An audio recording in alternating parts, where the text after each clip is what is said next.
have your attention, please? Shabbat Shalom, everyone. I'm son of Yisrayl with Shoni Hawkins, and would now like to start serving forever as a priest starting very soon.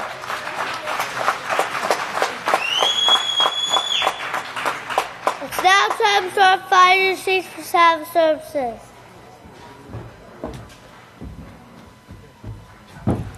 May I have your attention, please? Shabbat Shalom, everyone. My son of Yahshua, Hawkins, I'd like to serve forever as a priest starting very soon.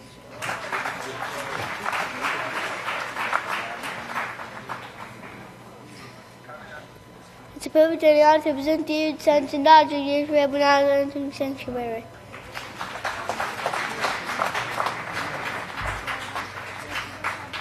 I'd like to turn it over to son of Yisrayl, Benjamin Alexander.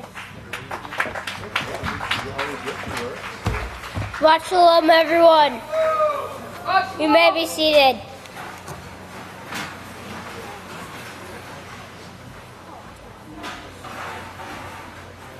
The title of my speech is The Reason the Earth Was Created. The earth was created for man. Genesis 1:26. Please turn to Genesis 1:26. Then Yahweh said, I'll make man in my image according to my likeness. They will have rulership over the fish of the sea, over the birds over the air, the cattle, and over the earth, and over every creeping thing that creeps upon the earth. It is to mankind that Yahweh intends to give authority. That authority is to teach the whole universe in the way and for the purpose which it was made. It was made in peace, joy, and love, true love, with no harm to anyone and no wars. In Genesis 2:9, we see two trees for testing. Please turn to Genesis 2:9.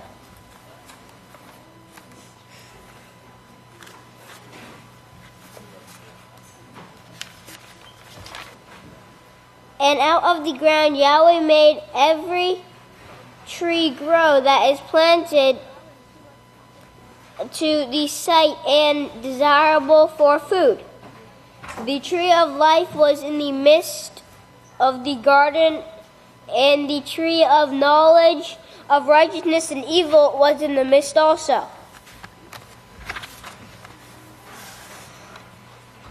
The Savior Yahshua Messiah shows that two trees are given to mankind to prove who will be faithful, true, to become righteous like Yahweh. Yahweh put two trees, religions, to teach and let mankind choose which one he or she will follow. One that teaches the way to eternal life by righteousness like Yahweh, and two, to be tested by the religion of Satan and the gods which bring eternal death. Romans 6 verse 16. Please turn to Romans 6 verse 16.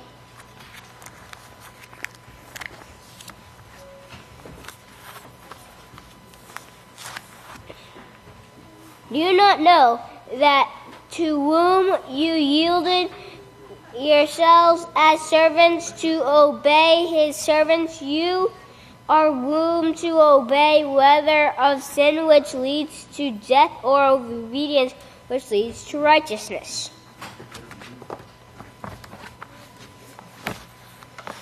Did you know that sin leads to death? To be evil like the gods leads to death and destruction? You have the choice to practice sin and to know that sin leads to death. You also have the choice. You also have the right to refuse to let those who practice sin deceive you, because you have the written words. Because you have the written words of the prophets of Yahweh, the written words of the 12 disciples of Yahshua Messiah, and the written word of Yahshua Messiah, all telling you the same thing.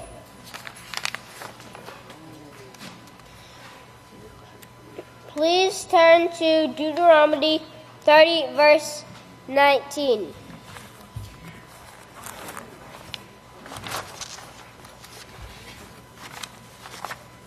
I call heaven and earth as witnesses against you this day, that I have set before you life and death, blessings and curses. Therefore choose life, so both you and your children may live. Let's all practice righteousness, because he who practices righteousness is righteous, and only those who practice righteousness will be given the authority that Yahweh wants to give us. And for my closing scripture, please turn to Psalms 8, verse 6.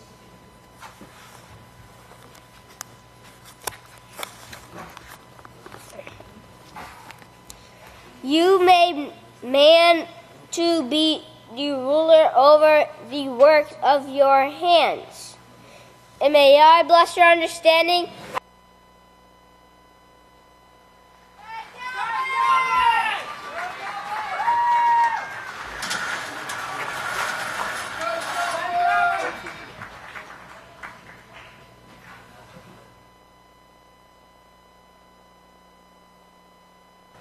For our first speaker, I'd like to introduce to you the son of Yisrayl, the Great Deacon Anthothiyah. Shabbat Shalom, everyone. You may be seated. May the peace of Yahweh be with each and every one of you.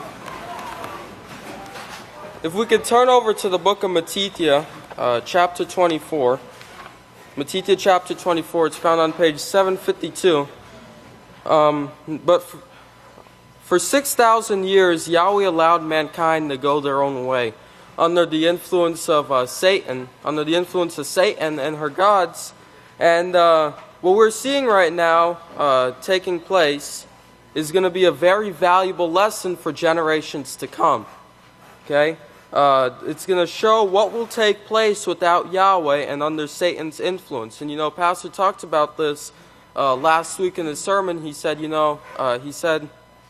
that what you're doing right now is going to be a lesson for someone else. Okay? Someone else in the future, for the future generations. But this lesson will only show mankind that living without Yahweh's laws will only result in misery and death.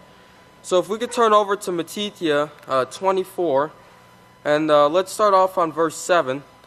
It's found on page 752, and it says, "For nation will rise against nation, and kingdom against kingdom, and there will be famines and pestilences, disease epidemics and earthquakes in place after place."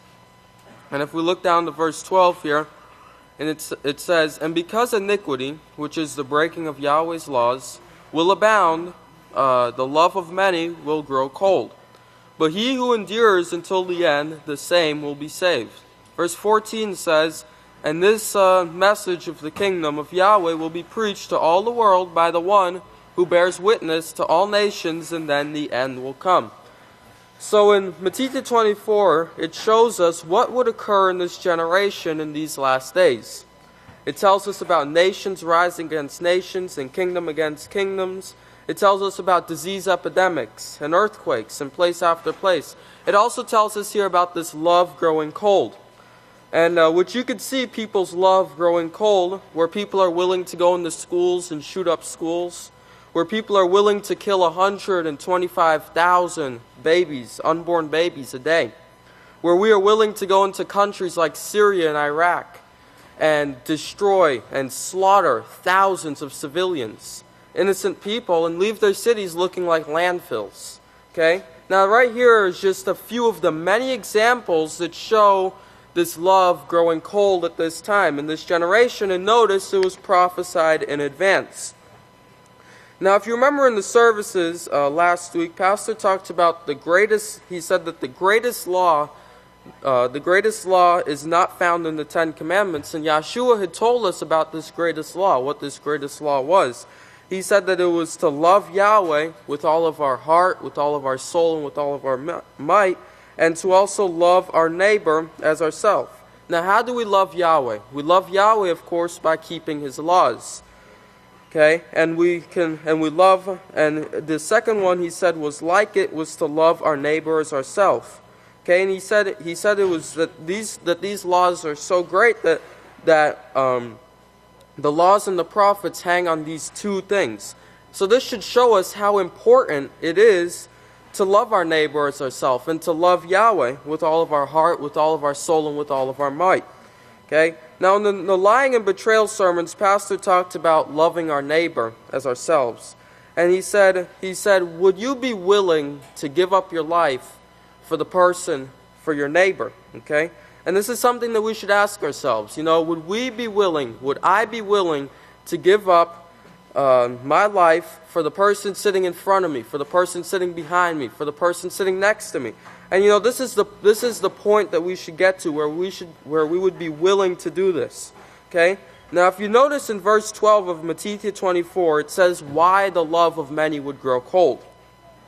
It is because of the breaking of the laws of Yahweh." Now, the laws of Yahweh tell us to love our neighbor as ourselves. Okay? So, due to the breaking of these laws, this one simple law, is why this is taking place in the world today. Now, the laws of Yahweh are laws of love. Okay, simple laws like do not steal, do not murder, not to hold a grudge, not to covet. These laws here, this list goes on and on. But these laws here, if they were taught and practiced and upheld in the world today, we would not see these things taking place that are going on. We would have true peace, joy, and love. So while all of this is going on, we also have the message of the kingdom of Yahweh, which it talks about in verse 14 of Mattithyah 24, being preached to all the world. Okay? And it's coming from Abel. Okay? But if we look over to the book of Genesis 10, it's found on page 7. Genesis 10 and verse 8, starting off on verse 8, it says, "Cush begot Nimrod, and he began to be a mighty one on the earth." Notice he was a tyrant who deceived, who turned against Yahweh. Therefore it is said, like Nimrod the tyrant who deceived, who turned against Yahweh. Now if we look at the side notes here for Genesis 10 verse 8 and 9, G1 and R1, it says how Nimrod was a cruel oppressor and a tyrant. Okay? Nimrod had snared the minds of the people with his words, misleading them to rebel against Yahweh. So this is a system that we are seeing now, this Nimrod system that deceived and taught people to rebel against Yahweh. This same system that taught mankind to buck up against Yahweh.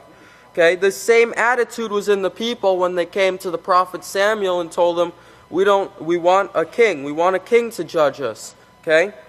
And Samuyl prophesied what would occur to them and to their children, the future generations, because they rejected Yahweh, because they wanted to go their own way. If we could go over to 1 Samuel, chapter 8, it's found on page 228. 1 Samuel chapter 8, and let's look at verse 7 here. It says, Yahweh answered Samuyl and said, "Listen to all the words the people speak to you. For they have not rejected you, they have rejected me, that I should not reign over them." And verse 8, it says, "Just as they have done to me from the day I brought them out of Egypt to this very day, they are now doing to you. They are forsaking me in order to serve gods Elohim." So notice how they rejected Yahweh, and you can see what this has brought upon the world today.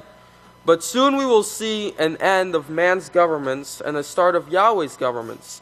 If we could be turning over to the book of Romans, chapter 13. Whenever I was thinking about my speech at first, I was going to name it, "The End is Near." But then I thought about it for a little bit, and I thought I should name it something like, "The End of Man's Governments is Near, and the beginning of Yahweh's government is soon to be." Okay? Praise Yahweh. If we'll look over to the book of Romans, chapter 13, but soon we will see the beginning of Yahweh's government, where there's true peace, joy, and love. And if we look over to verse 8, Romans 13 and verse 8, it says, "Owe no man anything except to love one another. For he who loves another has performed the law. For the commandments, you shall not commit adultery, you shall not murder, you shall not steal, and you shall not bring false testimony, you shall not covet, And all other commandments are briefly summed up in these laws, namely, you must love your neighbor as yourself. And notice what he says here in verse 10. Love works no harm to his neighbor, therefore love the performing of the law. Okay? So we can see here in this verse, in verse 8, it says to owe this to our neighbor.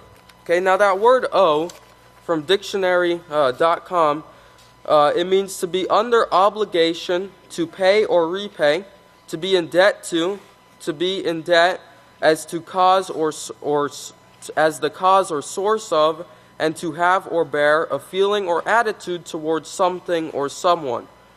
And it says to owe gratitude. All right, so this is something that this is our moral obligation to love our neighbor as ourselves. Okay, and this is something that we should be striving to do.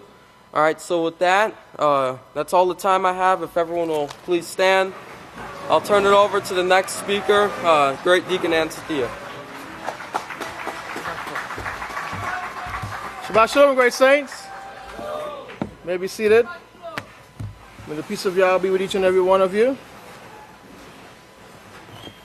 Hope everyone is enjoying this beautiful Shabbat.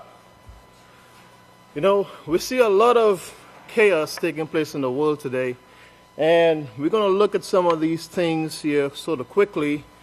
You know, we pay attention to this news too, when the news dust comes out by the great Kahan and the articles that are selected to bring before us. Now, last week, one of the articles we covered by the Kahan and our great pastor is about the viruses in the air, that floats in the air. This is the one right here. It said, don't look up. Astonishing numbers of viruses floats down to us from the sky. It said, don't look up. So we're going to go through some of these rather quickly, okay? And you will get more of it as you go back to these sermons and the book of Yisrayl. And the book of Yisrayl, okay? The books of Yisrayl, very important that you take note of that. This study will make you think twice about stepping outside for a breath of fresh air. A team of scientists from around the world confirm millions of viruses rising into the atmosphere, traveling sometimes for thousands of miles, and falling back down on the surface. Pastor brought this out many, many years ago. Okay, I know you said last week about 15 years ago, you go to the mark of the beast, you will see parts of these in there too. But we won't have the time to cover all of this today. But it also talks about, here's another one, fresh air may not be so fresh after all. A new study finds that millions of viruses and bacteria are swept into the atmosphere and traveling long distance before eventually falling back down to earth. Okay?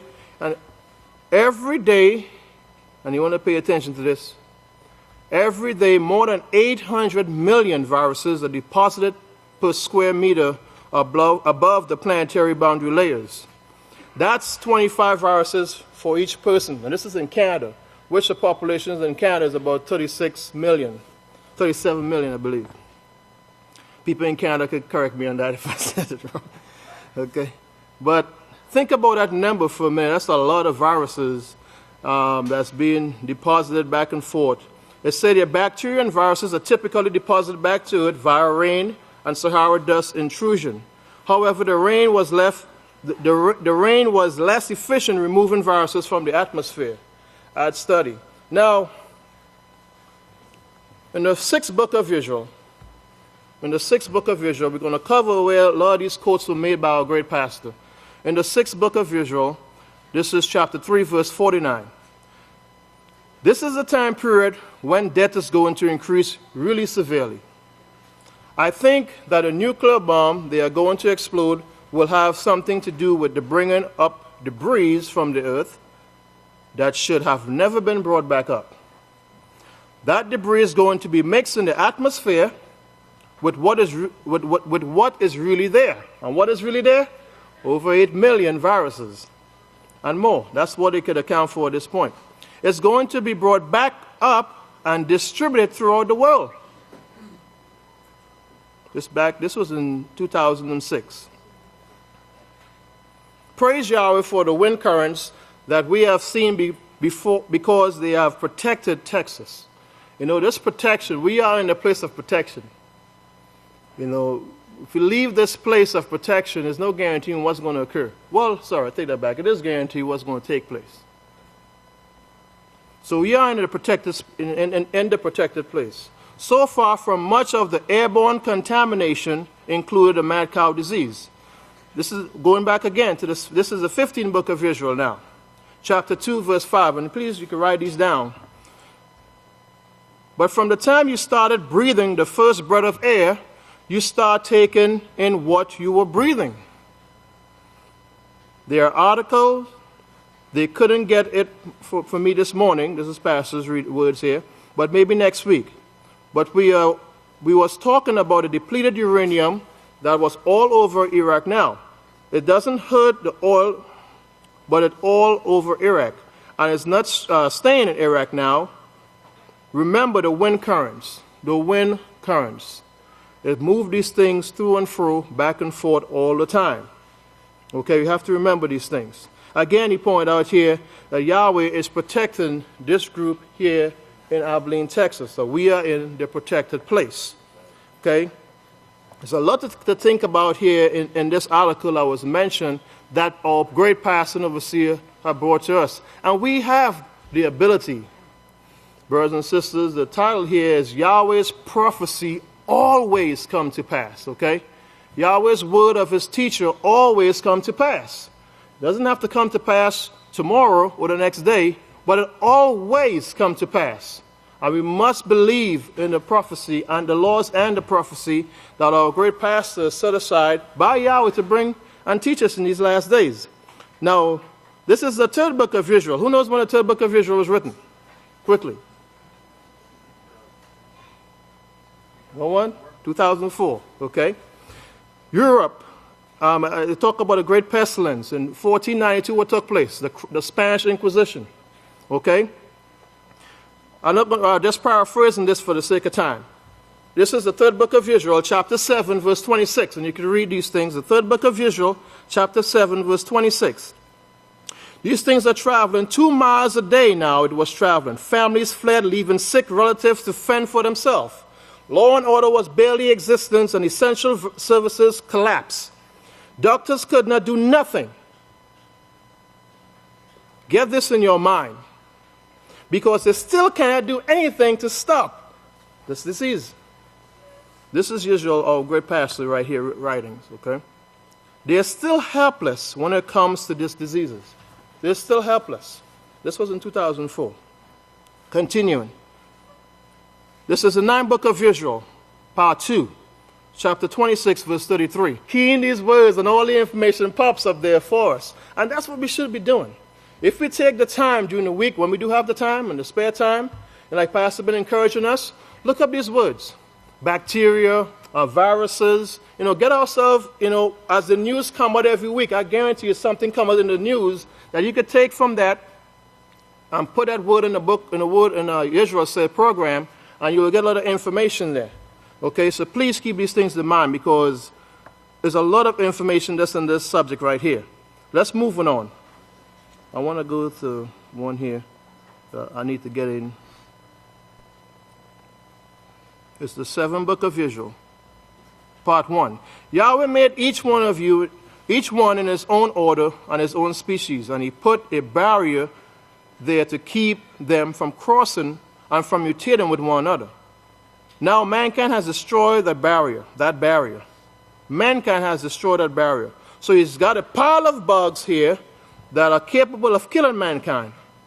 Okay, and they are breathing and crossing all the time. And they are coming up with all sorts of little bugs that can float through the air.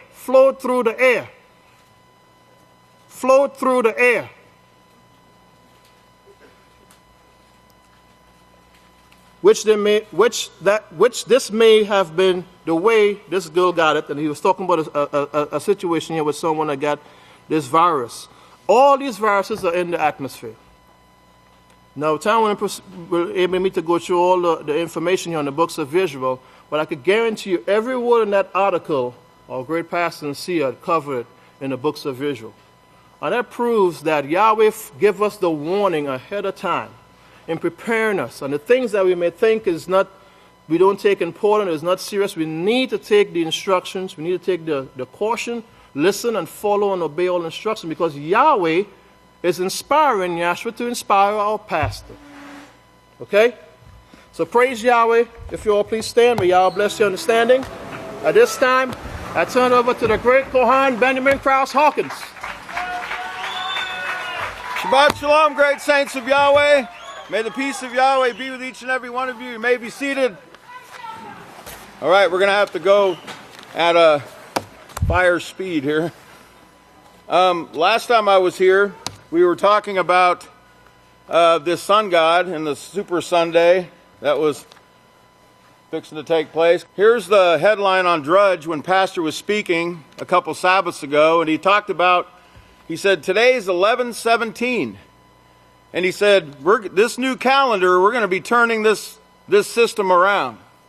We're going to be turning it upside down. Can you show the next slide? You see that 11/17? That's called, it's no longer the Super Bowl, it's going to be down the toilet bowl. There you go, 11/17. And even if that day wasn't 11/17, certainly the next day was, right? So, go to the next slide, please.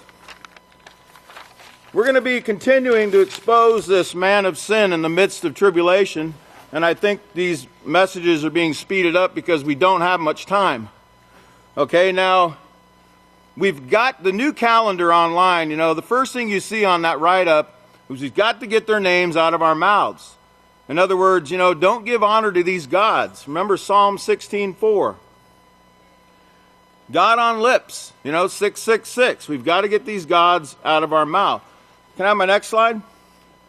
Here's the man, Pope Gregory the 13th, Latin name Gregorius the 13th. His born name was Ugo Boncompagni, and he's from a place called Bologna, which I think he's full of. That's pretty fitting. But, you know, I want to title this sermon today, Dragon Pope, and Dragon, the Great Red Dragon. Because I want you to notice he was Pope from 1572 to 1585. Now, you know, some of these popes were a little more obvious with what they were doing. Okay? Some of them are great at pretending, but this one was really upfront about what this church is all about. Can I have my next slide? Let's look at his name in Gematria. Just look at the first top number. Gregorius the 13th, Ugo Boncompagni, is 1404. Can I have my next slide? 1404, look at that. Dragon. A dragon. And notice it says, it means to see. You know, like the Holy See, or that all-seeing eye. And it says, like serpents, seeing their prey from afar, exercising his subtle impact on heathen governments. You know, this subtle impact, like this calendar that he made, how it had a subtle impact on everyone in worshiping these gods and getting them to be, you know, controlled with these gods, okay, in their mind. Let's look at the next slide. Remember, he's the Dragon Pope. Dragon Pope 666. Please be writing these down, because these are all going to be in the book of 666 that the House of Yahweh is going to be putting out. Can I have my next slide? This is what's called, and I think it's cut off at the top, it's called the coat of arms of Pope Gregory the 13th. Now, isn't this interesting? In the middle there, you see a flying dragon. Remember, this is his coat of arms. This is his insignia. It's actually even the insignia of his family. And this is found in the ceiling of the Church of Santa Maria in Araceli in Rome, Italy. Okay? Can I have my next slide? Here's another picture of his papal crest. Now notice this. Now who would be putting a dragon? Really? A dragon. Using a dragon? Can I have my next slide? Coat of arms, 666. Okay, coat of arms. Does anybody here have a coat of arms? Hopefully not, because that's a war insignia.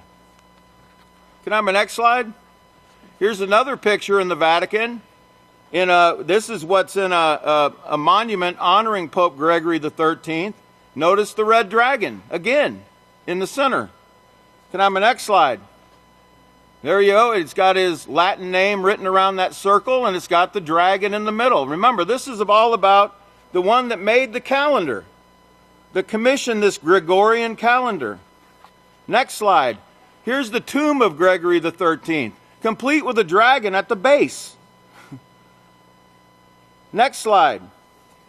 This is from St. Peter's Basilica Information online, this monument to Gregory the 13th.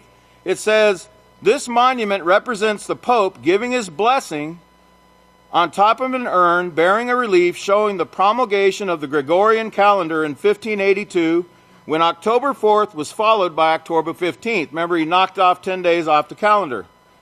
At the sides, there are allegorical statues of religions holding the tablets of the law, and the magnificence at the base is a dragon, alluding to the heraldic device of the Boncomni family.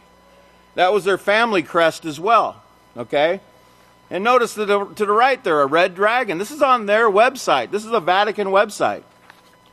Next slide. Here's the epitaph written on the base of that statue where that dragon is, and this time they're calling him Gregoria 13 Pont Max, like Pontifex Maximus, or the high priest of the Roman faith. Next slide. And again, it comes up 1404. What a coincidence, right? Remember, that means dragon. Can I have my next slide? You know, behold, the great red dragon. Okay, now 666. But notice the other two numbers, 1296. Let's look at that. Next slide. 1296 divided by 216 is 6. Okay, so you see the 666 even in that number. Next slide. The third number is 216, which we should all be familiar with. Next slide. Which is 6 times 6 times 6. So you see 666 written all over this, behold the great red dragon. Okay? This is not a coincidence.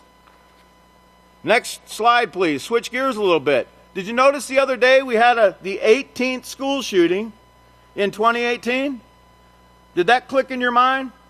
666. Did anybody see that? Just the other day in Florida. Remember, in Florida is where the other shooting, the Pulse shooting, occurred on 6/12/16. The same day, Pastor was up here and myself talking about the number 18 on that first page, okay, and the number 666. How many days ago was that from that shooting? Can I have the next slide? What a coincidence. From June 12, 2016 to Wednesday, it says 14th of February, which is the Roman names, 612 days. 612, you remember that number? Wow, what a coincidence. Okay, next slide. Here is a coin, they call it it's kind of like a coin that was cast that year that Pope Gregory the 13th changed the calendar, okay, from the Julian to the Gregorian. He had a decree he put out about this, but this is a coin that commemorated that event. Now I want to look at the flip side of that coin there, you know, the back side a little closer. Can we have the next slide? I want you to notice what you see there. You see a dragon swallowing his own tail, okay, and you see what looks like, they say it's a ram there. And, you know, the ram, now I want you to give you a little background about this calendar. The reason Pope Gregory claims that he wanted to change his calendar is to set Easter on March 21st, like the Council of Nicaea told them to do. But 10 days had been, you know, added on the calendar, and it wasn't falling on the 21st of March anymore. So he decided to get it back to March 21st. We need to knock 10 days off. So March 21st is when the sign of the ram and the zodiac, Aries, actually comes into play. So what's shown there is the circle, the snake eating its own tail, is the yearly cycle where it will always end up on March 21st, Easter Sunday. Remember, this is all about the worship of the Easter sun goddess and the gods and goddesses of the sun. But if you look at that ram's head really close, doesn't that look like a serpent's head? And I also see a couple sixes for horns. I think we need to look at that a little closer next time. Can I have my next slide? Now, the papal decree changing the calendar, Pope Gregory's papal decree, was called Inter Gravissimus, which means something about, this is something very important we need to do. We need to change this calendar. That was the name of the decree. Can I have my next slide? And remember, Pope's decree 666. Okay? Can I have my next slide? I'm going to read one quote at the top. At the beginning, it says, "Among our serious pastoral duties, not the last is that we care to complete those sacred rites reserved by the Council of Trent in 1545 to 63 with the guiding assistance of God." And remember, guided by a God was 666. But I want you to notice the 17th, the very last paragraph of this decree. This is a threat against you right here. Everybody sitting in this sanctuary. You ready? Let's show it. 17. No one among men, therefore, is permitted to infringe on this page our prescription, mandate, establishment, wish, approval, prohibition, suppression, abolition, exhortation, and request, nor dare reckless opposition. But if you tamper with this, he's talking about this calendar, this decree, Almighty God will take you up with indignation, and you will have the fortune to encounter his apostles, Peter and Paul. Well, I wonder who he's talking to, because the only one brave enough that I know to change this calendar, which we've done now, House of Yahweh, give Yahweh a hand.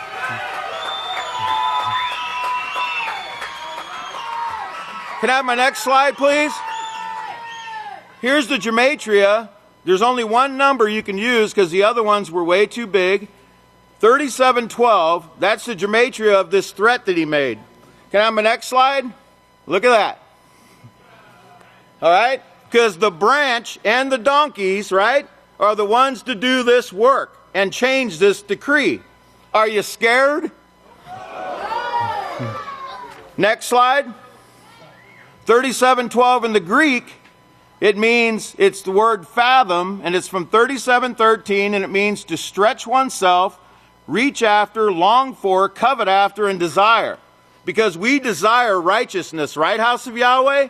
We do everything we can to become righteous. It's from 3735, and it means a mountain, as lifting itself above the plain. Turn to Zecharyah 4:7, please, in your book of Yahweh. Zecharyah 4:7. On page 718, again, I got to move rapidly. It says, "Who are you, O great mountain, Pope Gregory, Red Dragon, Catholic Church? Who are you, O great mountain? Before Zerubbabel, you will become a plain." You know why? Because this mountain's going to be lifted up. It's being lifted as we speak. Okay? Look at verse 10 or verse 9. "The hands of Zerubbabel have laid the foundation of this house. His hands will also finish it, and you will know that Yahweh of hosts has sent me to you." Now turn over to Daniyl 2:35 very quickly. Because remember, Daniyl shows the destruction of this image of Babylon by the stone cut out without hands. Daniyl 2:35. The very last part of the verse, he talks about that image that struck with the stone. The stone is the house of Yahweh. And it says, "And the stone that struck the image became a great mountain and filled the whole earth." And Babylon, again, is going to become a plain. Okay? Next slide. Now, the Gregorian calendar came out in 1582. That was 436 years ago this year. Next slide, please. 436 means to stand against, to resist, to oppose, establish one's position publicly by conspicuously, like putting out a calendar in opposition to Pope Gregory's decree, right? Means to forcefully declare one's personal convictions, to strongly resist an opponent. Isn't that what Zerubbabel means? He who opposes Babylon. Next slide. 436 in the Hebrew is a terebinth. Turn over to Genesis 12 so you can see what a terebinth is. Genesis 12:1 or 12:6 says, and Abram traveled through the land as far as the site of Shechem to the mighty teacher. That's the word terebinth, okay? The mighty teacher. Who's that? That's right, it's the branch, the one you've tethered yourself to. Aren't you glad? Next slide. Now look here, Israel, my beloved, turn to Revelation, look at the number 22:16. Now turn to Revelation 22:16. Okay? Revelation 22:16, this has been brought out before, about his signet. He says, I, Yahshua, have sent my Malach to testify to you these things in the congregations of the house of Yahweh. I am the root and the offspring of David and the bright and morning star. Now, Pastor told us a while back, we need to write under that, my Malach, Malachim. And he also said, that's us, the donkeys. I'm going to prove it to you right now. This is the 16th book of Israel, the very last chapter. And by the way, your homework is to read the last 2 chapters of the 16th book before our next meeting. Okay, please remember that. This is the very last chapter, 43 and verse 75. Pastor says, now prophecy, that prophecy, you can't beat these prophecies. They're 100% effective. He says, back to Revelation 1:1, the revelation of Yahshua Messiah, which Yahweh gave to him to show his servants things which must shortly come to pass, and he sent and signified it through his Malach to his servant Yachanan. That word signified means signify through his messenger. Revelation 22:16 shows who his messenger is. He says that messenger, he signifies it through his messenger in 22:16 to his servant who was Yachanan. He says that messenger is shown in Genesis 49, the donkeys. So Yahweh gives this to Yahshua, who gives it to his messenger to show to Yachanan. Remember the family film last night? Who was showing Yachanan these things? It was Pastor, just like he showed to Daniyl and other prophets, right? Through the television. Okay, now watch. Next slide. 22:16 in Strong's is Zerubbabel. What a coincidence, right? Next slide, 22:16 in the Greek is Zerubbabel. Now that's a coincidence, I'm sure. Now, so who is his Malach? Next slide. Who is his Malach? 860. Let's see who that is. It says 860. Let's look at that number. Next slide. The donkeys. Oh, Yahshua's Malach, Malachim, the donkeys, working with the branch, right? Just like Pastor just said. Just like Pastor just said. Isn't that amazing? Okay? Isn't that incredible? And no, notice this. It's the very word used in Genesis 49:11. Remember he said in Genesis 49, those messengers are shown. That messenger is the branch and the donkeys together doing this work. Aren't you glad you've tethered yourself to Yisrayl Hawkins?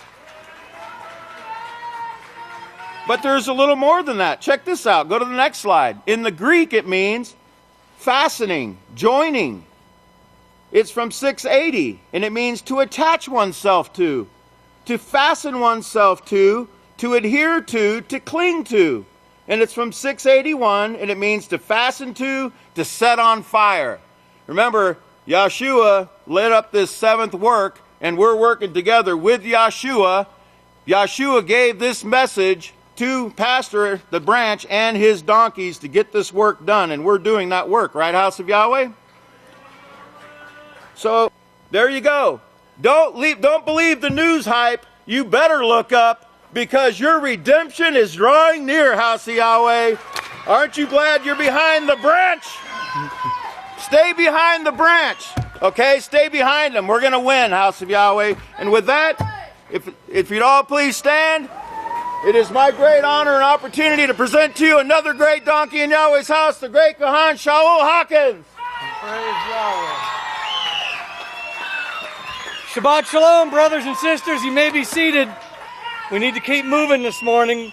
We're going to continue in our study of why we have to get away from this worldly calendar and just how deep the ideas that were put into this worldly calendar affect our lives, not ours anymore, but affected the lives of the world for so long that we have to change it. In order to go through with this plan of coming to perfection, we have to get away and come out fully from this world.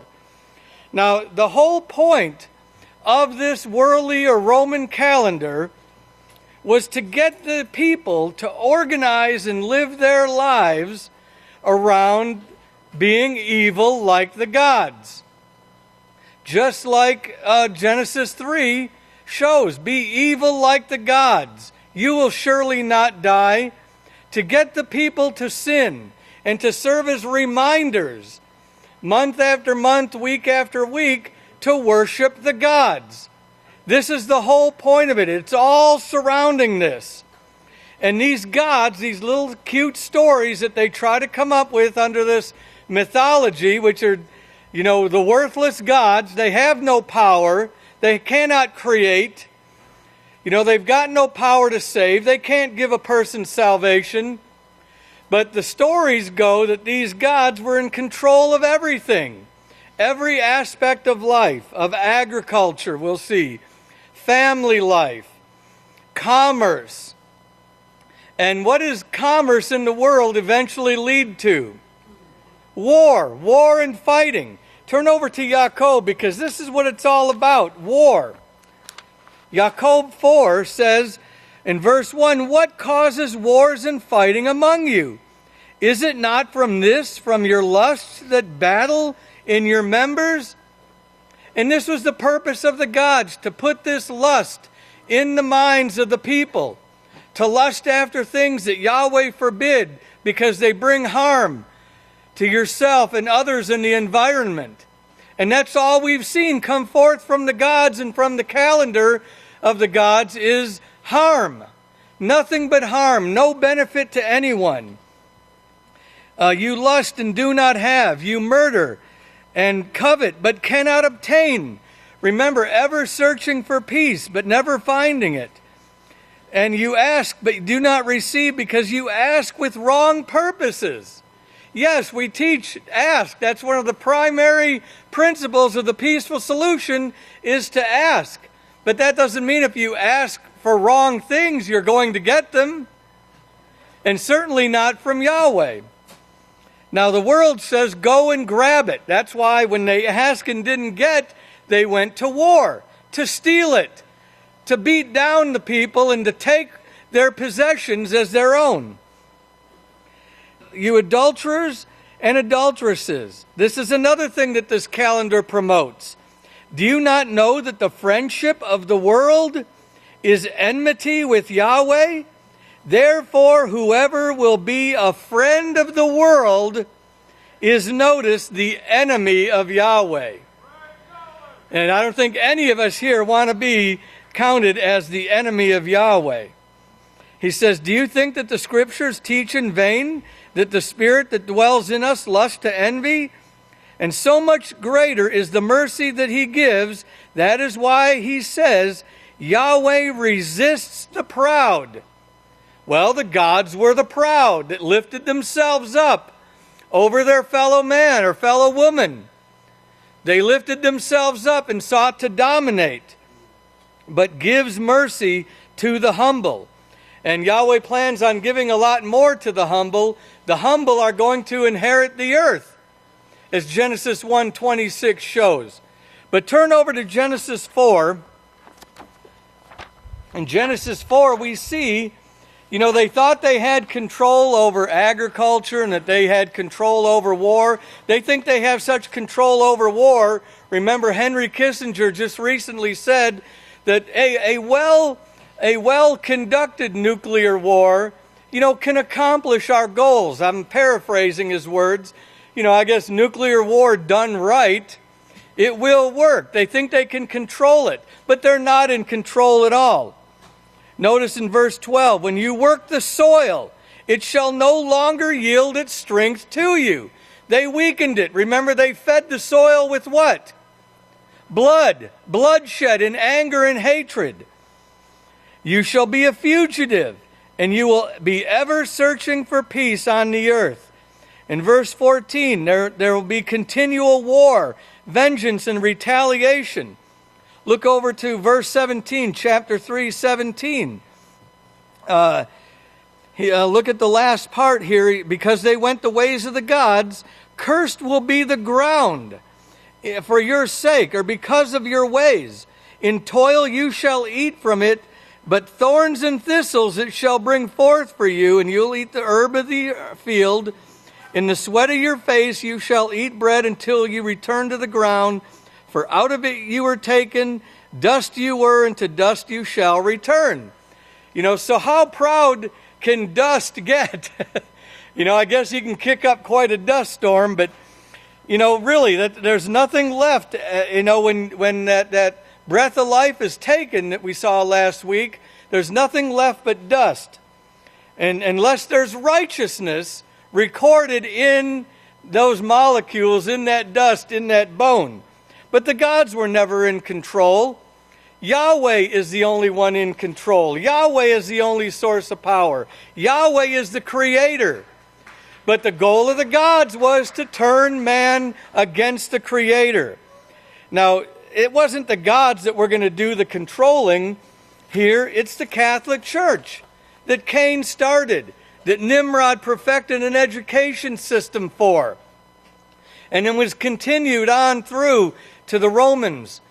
The 12 tribes that moved to Rome and became the Roman Empire, and is now the Roman Catholic Church.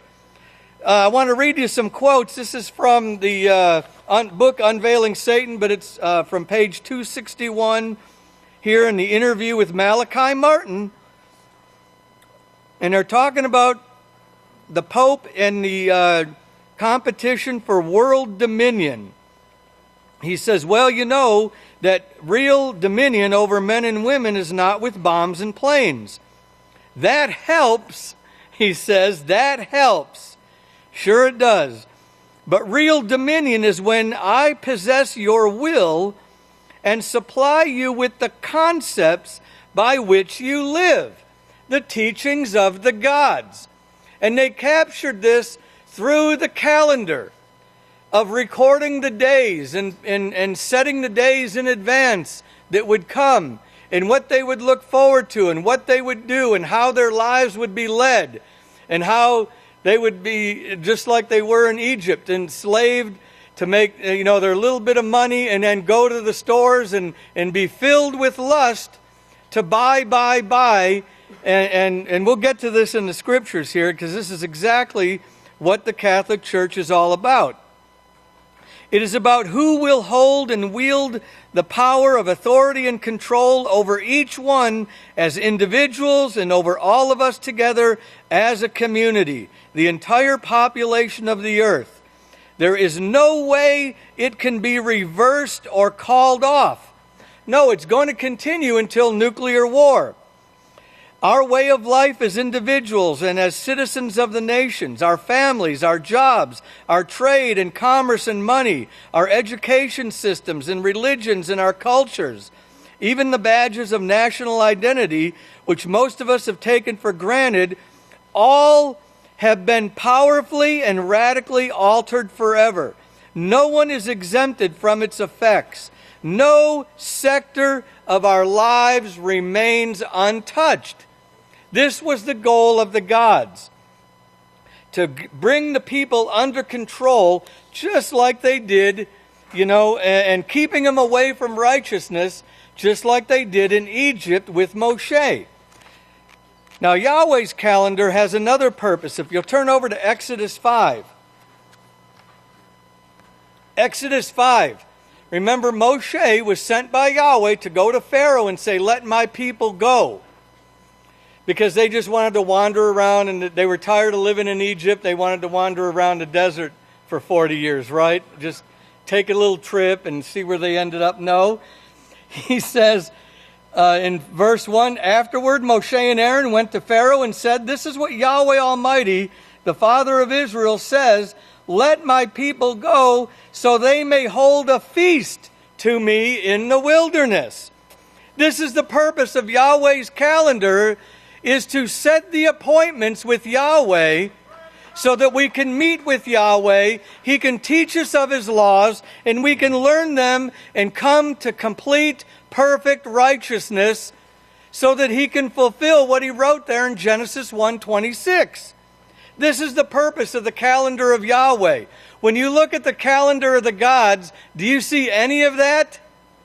None at all. And then in Exodus 10, they went to him again. And Pharaoh says, "Okay, we'll let you go. Okay, I give up. You guys win. Let's let you go. But only the men go," he said. And then, so Moshe, prayed to Yahweh again, and the locusts came over Egypt. And then in verse 20, Pharaoh hardened his heart and didn't let him go again. So it took a while, but by Exodus 12, Yahweh showed His power over the gods through the microorganisms that brought death because of their sin, and what they brought forth in the microorganisms brought death to the firstborn of Egypt, and they were able to leave. But just as Yahweh showed His power over the gods in the days of Moshe, so much more is He showing His power over the gods right now with us, bringing us out of Egypt through the chosen branch, Yahweh's seventh Malach, Israel Hawkins. And little by little, He's giving us everything that we need and getting us away from this way of the gods, getting the gods out of our minds completely, and especially through this calendar. Because Yahweh wants to give those who choose only righteousness. He wants to give us, if we'll choose righteousness only, control over microorganisms that control the entire economy. Because remember, everything comes from the earth. And to put a stop to war. Remember in Isaiah 2, they will learn war no more. And because of the appointments of Yahweh and what we're going to teach them at these appointments. But I want to quickly look at these gods, and don't go to the world trying to study the gods. Get the devil worship book, and you can get the Sabbath book for more on the calendar, and then the Unveiling Satan book. But don't go to the world for your education. Don't go to YouTube and Facebook and these places to try to get an education. Yahweh's already provided it for us. An advanced, way advanced college degree in the literature of the House of Yahweh. But the first of the year on this Pope Gregory calendar here is January. And it's named after Janus, a god Janus, and they call him the god of gates. Well, how ironic, because Babylon is the gate of gods. So right off the bat, we start with Babylon. Can it get any worse? Yep. Then you get February, the purification of the great mother goddess who gave birth to Tammuz on December 25th. And then the wolf celebration, Lupercalia, that they call Valentine's. And you can get the Valentine's booklet for more information. More lust, more fornication, more adultery, more STDs. Wow, this is coming at you off your calendar wall. More spending on useless stuff. And then we get to the month of March, Mars, the god of war here. Wow, what a great month. And that was the start of the season for going to war. I guess it was too cold in the winter. They really liked to fight, but it was too cold, so they waited for the springtime. And then they started the agriculture. And Mars represented military power as a way to secure peace. Now, I'm not saying all wars now begin in March, but remember in 2003, in March is when George Bush invaded Iraq. Then we get to April. This is a great one. The month of Venus, Aphrodite, Hillel, Lucifer. Remember Isaiah 14. When they turn over to Jeremiah 44, when the agriculture took off here, they didn't give Yahweh the credit, all right, which it was Yahweh and the microorganisms that He set in motion is bringing forth agriculture. No, let's see who they thanked here in Jeremiah's day that has never stopped. In verse 15, Jeremiah 44:15. He says, then the men who knew that their wives had burned incense to the hinder gods together answered Jeremiah, saying, concerning the word you have spoken to us in the name of Yahweh, we will not listen to you. We will burn incense to the Queen of Heaven, just as we and our fathers. Remember 1 Samuel 8:8. As they did from the day they came out, they never stopped worshiping the gods. For then we had plenty of food, were successful, and experienced no trouble. But since we stopped burning incense to the Queen of Heaven and got tested for the kingdom, we have lacked everything and have been consumed by the sword and famine. And so they're not going to stop. All right, their lusts overwhelmed their whole reasoning, and their senseless mind were darkened, and they gave the credit to the creation and not to the Creator. Well, then we come to the month of May, another month of Mary here. This is the Catholic Church. May is the month of Mary. So it looks like she gets 2 months in a row here, but wait a minute. And then we get to June, which is the month of the Roman goddess Juno. Do you know that? All right, Juno, the patron of marriage. Actually should be the patron of divorce, because they all end up in fights and they end up in divorce court. And the well-being of women. What a laugh. Women, don't be deceived by this, because when they made statues of her, she also was depicted as a goddess of war. She's the goddess of marriage and the goddess of war. Well, isn't that where all the worldly marriages end up? In war, or divorce court, they call it. And then we run into July, named after Julius Caesar. All right, and some of the derivatives of that word are descended from Jupiter or Zeus. They gave him different names in Rome and Greece. The god of war. And so this is what Julius Caesar was all about. And he started the first Julian calendar there. Which, by the way, I want to throw this in here, that the numbering of the days of the week were never interrupted. And you can go, and it's in the Sabbath book. They were never interrupted. The count to the Sabbath day was never interrupted. The last day, and I'm going to use these worldly terms, but the last day of the Julian calendar was on a Thursday. The first day of the Gregorian calendar was on a Friday. They never lost the track of the days of the week. So don't be deceived thinking that, we're supposed to count the Sabbath a different way. Some of the things say count it from the new moon. Well, we wouldn't have Sabbath now. This would be first day. How ridiculous is that? But anyways, then we get to August, the month of Augustus Caesar. He was the son of Julius, and it means diviner, one who obtains a favorable prediction or prophecy, a divine favor. And it says prediction, foretell, warning of future occurrence.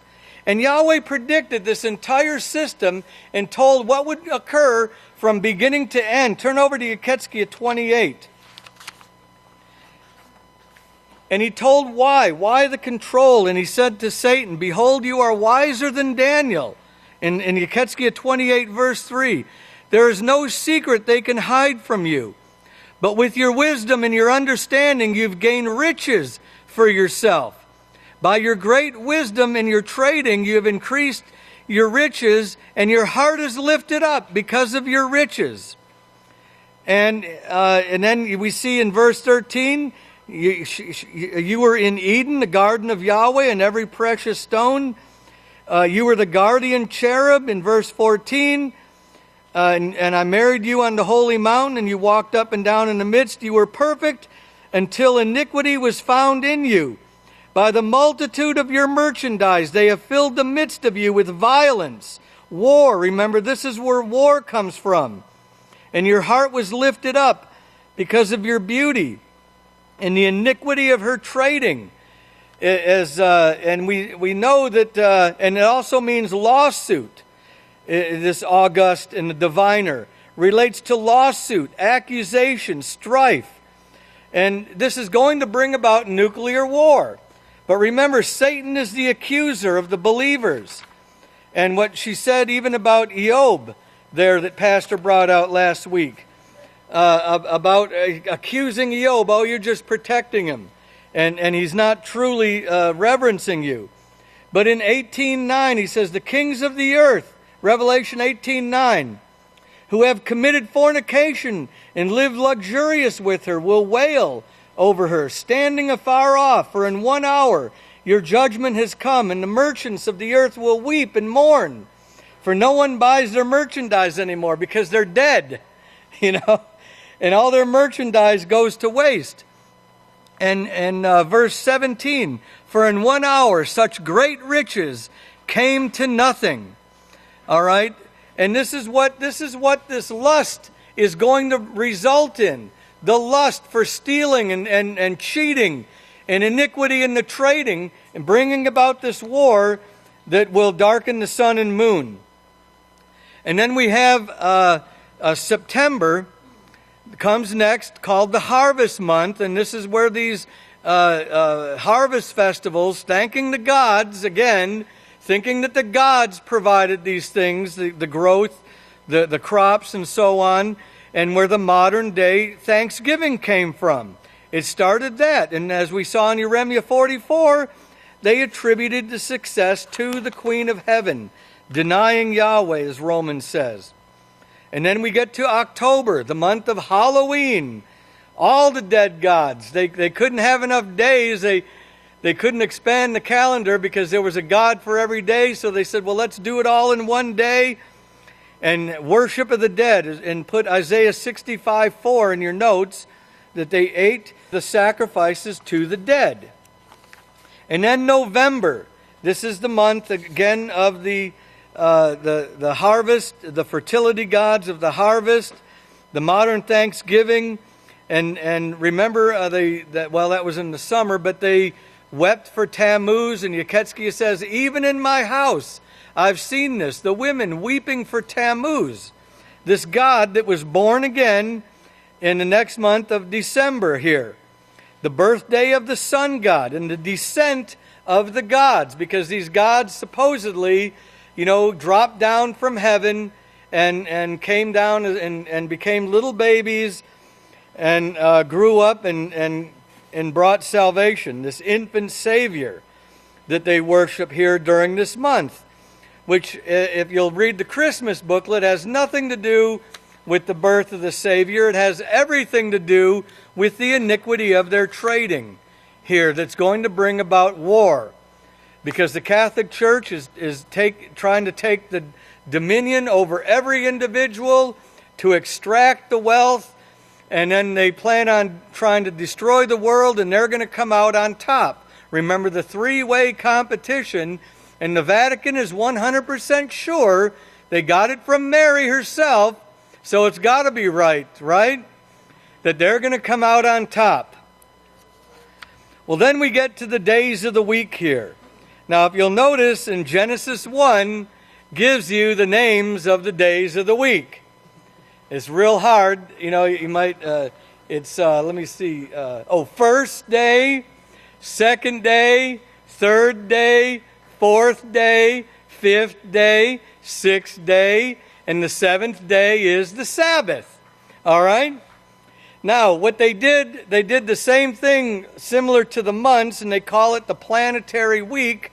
They named the days of the week after the abode of the gods, and as Pastor wrote in there is someone out there that these planets, and we saw this during the war in heaven, that the planets were where these gods dwelt. And Sunday, of course, is the Lord's Day, Baal, in honor of the sun god. And this is the day that they worship their God, their Lord. If the days of the week got mixed up, like some people want to say, they might end up doing something that they terribly hate and mistakenly worshiping on the Sabbath. So they made sure that the days of the week, because they wanted them. And then Monday is supposed to be the day of the moon. Tuesday is the day of Mars. The names sound different because they use the Norse names to replace it. But Tuesday is the day of Mars, of war, fighting, and lust. Wednesday, the day of the planet Mercury, or the god Mercury. A day of commerce. Remember the iniquity of your trading. Shop till you drop. Buy a bunch of useless junk that you don't need. And then Thursday is the day for Jupiter, who is the king of the gods, or Zeus. Remember the Jesus, what they made out to be the Savior's name. And then Friday, of course, is Venus. Venus, we saw that, and you'll see that in Isaiah 14, the day of lust. There, lusting, trying to put more lust into people's minds. And then Saturday, Saturday they call it, is Saturn. But brothers and sisters, please get Yahweh's calendar. Study this calendar. Start using it every day. Learn Yahweh's way, which is based on observation of observing the green ears. Remember, the year begins. If you'll go back to Exodus 10 and 12 and Deuteronomy 16, put that in your notes. The year begins with the sighting, and you actually have to see it with your eyes. The sighting of the green ears, and then the sighting of the next new moon. Let this be in there. And for our closing scripture, please turn over to 1 Yochanan. 1 Yochanan 5. And we'll see verse 18. I think we got a few minutes. We know that whoever is born of Yahweh does not sin, but he who has been begotten of Yahweh keeps himself, and the evil one does not touch him. So if we get away from these things and flee Satan, flee and resist her, she will flee from us. We know that we belong to Yahweh, and that the whole world, underline that, circle it, whole world. Remember, all means all, is under the control of the gods. And we know that the Son of Yahweh has come and has given an understanding in order that we may know him who is true. And we are in him who is true, for we are in his Son. We take on his life. As Yahshua lives, so must we. Yahweh is the true Father and eternal life. He's the only one that has eternal life to give. Then finally in verse 21, little children, keep yourselves from the defilement of the gods. May Yahweh bless your understanding.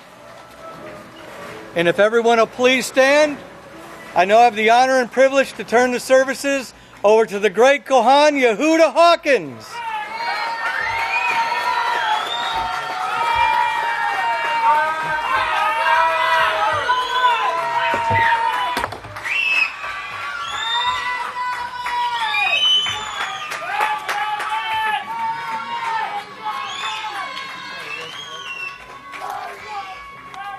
Shalom.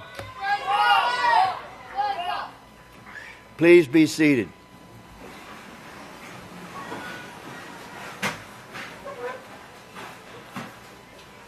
You will find the month of November is a very interesting month.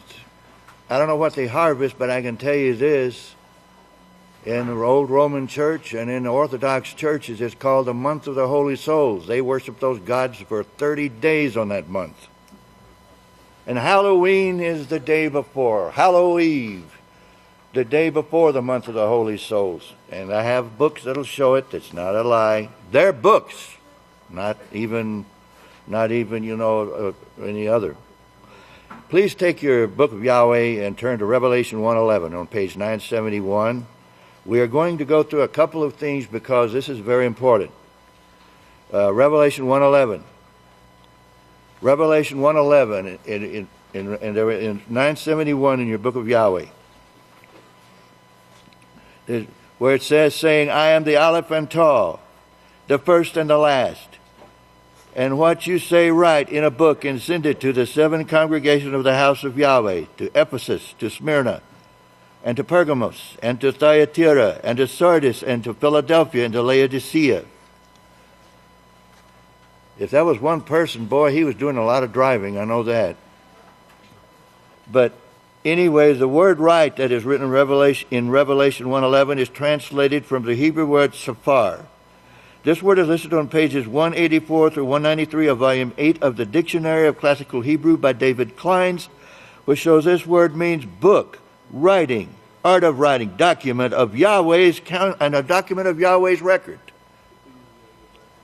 The word sin that is written in Revelation 1:11, not 11:1, 1:11 is translated from the Hebrew word shalak.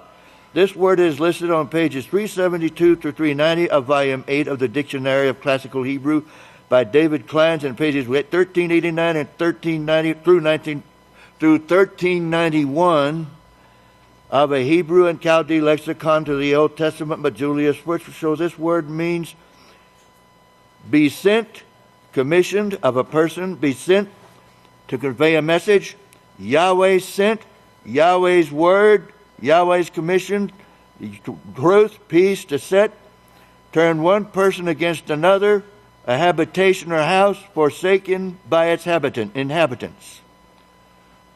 Now hold your place there and please turn to Yachanan on page 822, Yachanan chapter 6, verse 66.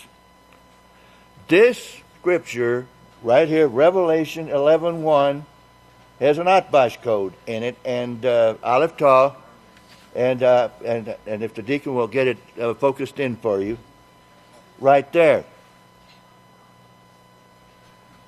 And this same Atbash code is tied into Yachanan chapter 6, verse 66, which reads,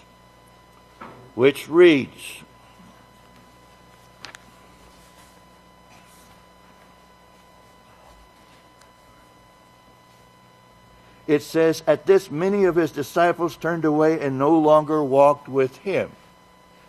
So, letting Scripture interpret Scripture, which is the mission of the Atbash Code, Isaiah chapter 10, it's from Isaiah and everything, 28:10, 7 through 10 is the Scripture number, is that this Scripture here is telling you what he's talking about in Revelation. All we know is it says there were messengers sent to all these places, and they were to teach the word of Yahweh to these people. But it points out that Yachanan 6 verse 66 says that let this be as part of the interpretation of this scripture in Revelation 1:11, because of the Atbash code, you have Aleph Tau in both of them. Show the Yachanan 6:66. Okay. It's in? Yep. Thank you. I'm not very great with that little thing. If you'll notice, there's the Atbash code right there. So what is really being said in all these things, Revelation 11:1 is saying this point, saying, I am Aleph and Tau. There's the Aleph Atbash code there, but it writes it in a regular word. The first and the last. For what you see has already been written in the book of Yahweh. But those sent bringing this message to the 7 congregations of the house of Yahweh, to Ephesus and to Smyrna and to Pergamos and to Thyatira and to Sardis and to Philadelphia and to Laodicea, were opposed and rejected by the world. And from that time, many in those congregations did no longer walk with the ones who had been sent. What you need to understand is people leave. If they leave, then you better look at the number right here, 666. It says, have nothing to do with them. They're blind, leaders of the blind. And the first one they're leading astray is themselves. Instead, stay with your brothers and sisters in the house of Yahweh.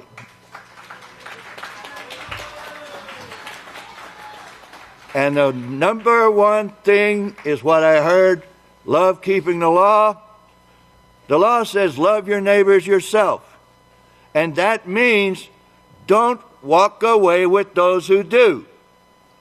They can offer you nothing but heartache and loss in this life and the life to come, which theirs won't be that much longer. Yes, exactly. The point of the matter is, though, a fall away, Yochanan says his new number is 666. There's a church group that believes that everybody that's out there that has rejected Jesus is going to have 3 6s on their forehead. You walk in there and they take their hat off or their veil off. 666. There was even talk that everybody's Social Security number would be 666, then 422-121034 or whatever. That's not a phone number, by the way. No, I mean, you hear all these things, but what we do know is it's not their forehead that the number is being programmed. It's in your mind, your heart, your brain, your heart. And this scripture says it is written in a preterite sense. It means it occurred, and that means it's fixing to come. These people are 666. It says stay away from them. Instead, love keeping the law. Love your neighbors yourself. Husbands, love your wives. Wives, love your husbands. Children, love your parents. Brothers and sisters, love the priests, the deacons, the kohanas, the judges, everybody. Love one another. And you love one another by wanting to do for them, not against them. But this is what Revelation 1:11 and the Atbash Code showing us with Yochanan 6 verses 66 says. You don't love your neighbor, you don't love Yahweh, you want that number in your heart. And I'm sure if they told you to put it on your forehead, people would go and get it branded in their forehead. May Yahweh bless your understanding. And at this time I turn the services over to the great Kohan Ilya Hawkins.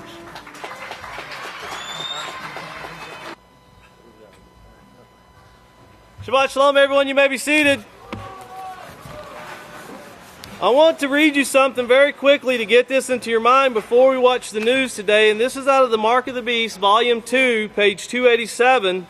And Pastor writes, the whole world is deceived. And of course, he references Revelations 12, verse 9, where it says, and that serpent called the devil and Satan, who deceives the whole world. And Pastor goes on to say that the whole deceived world belongs to Satan. That's very important to understand that. This whole deceived world belongs to Satan. And it is only after you are called out of this deceived world that you are even able to be of Yahweh.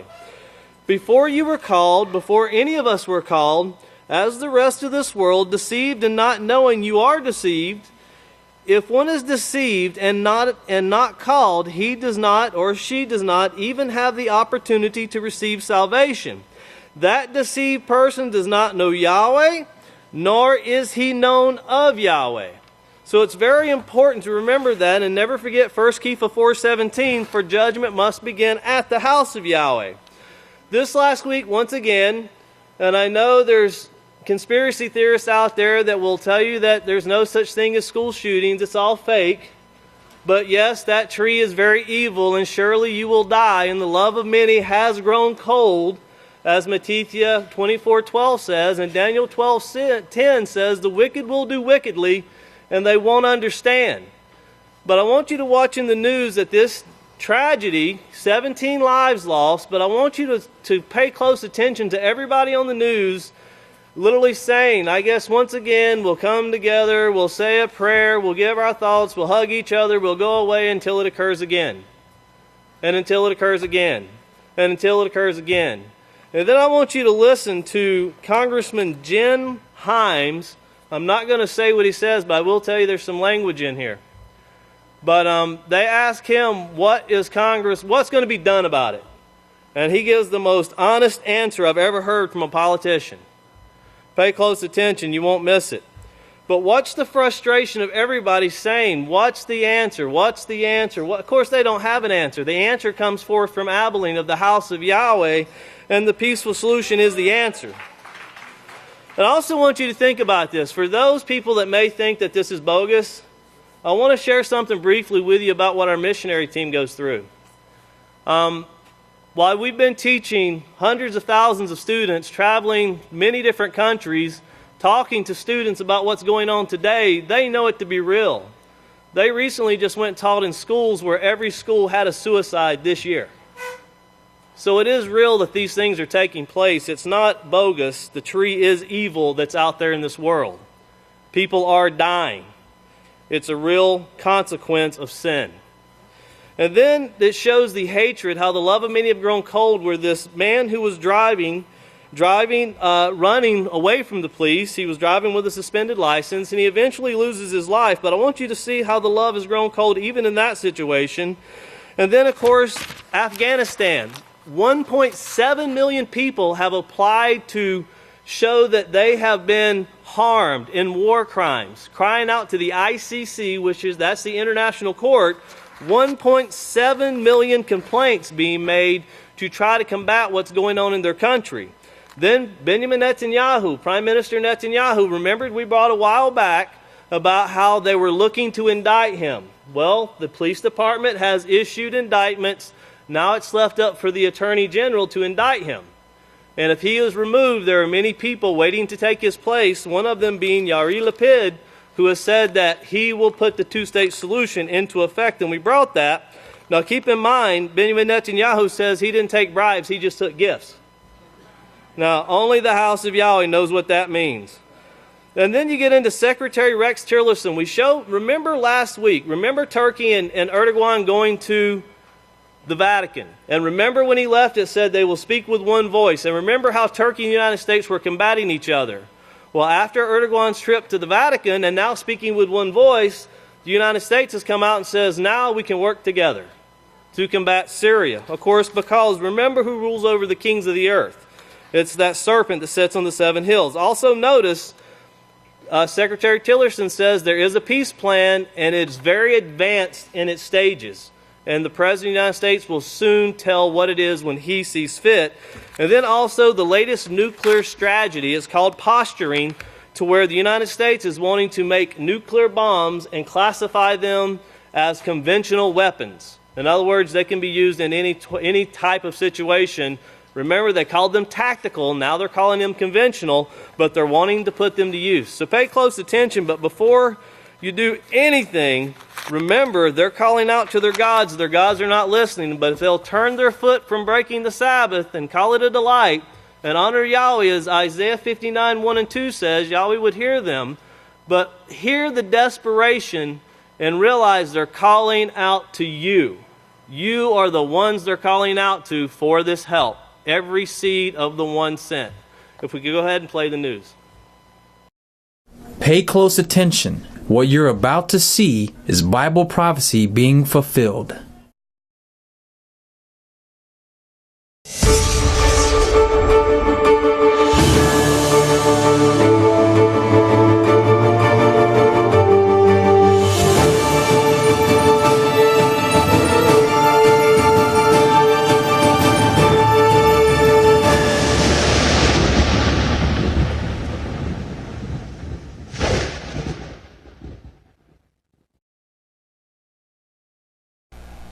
Welcome to another edition of YPN News, bringing you the news that relates to Bible prophecy and foretold by Yisrayl Hawkins.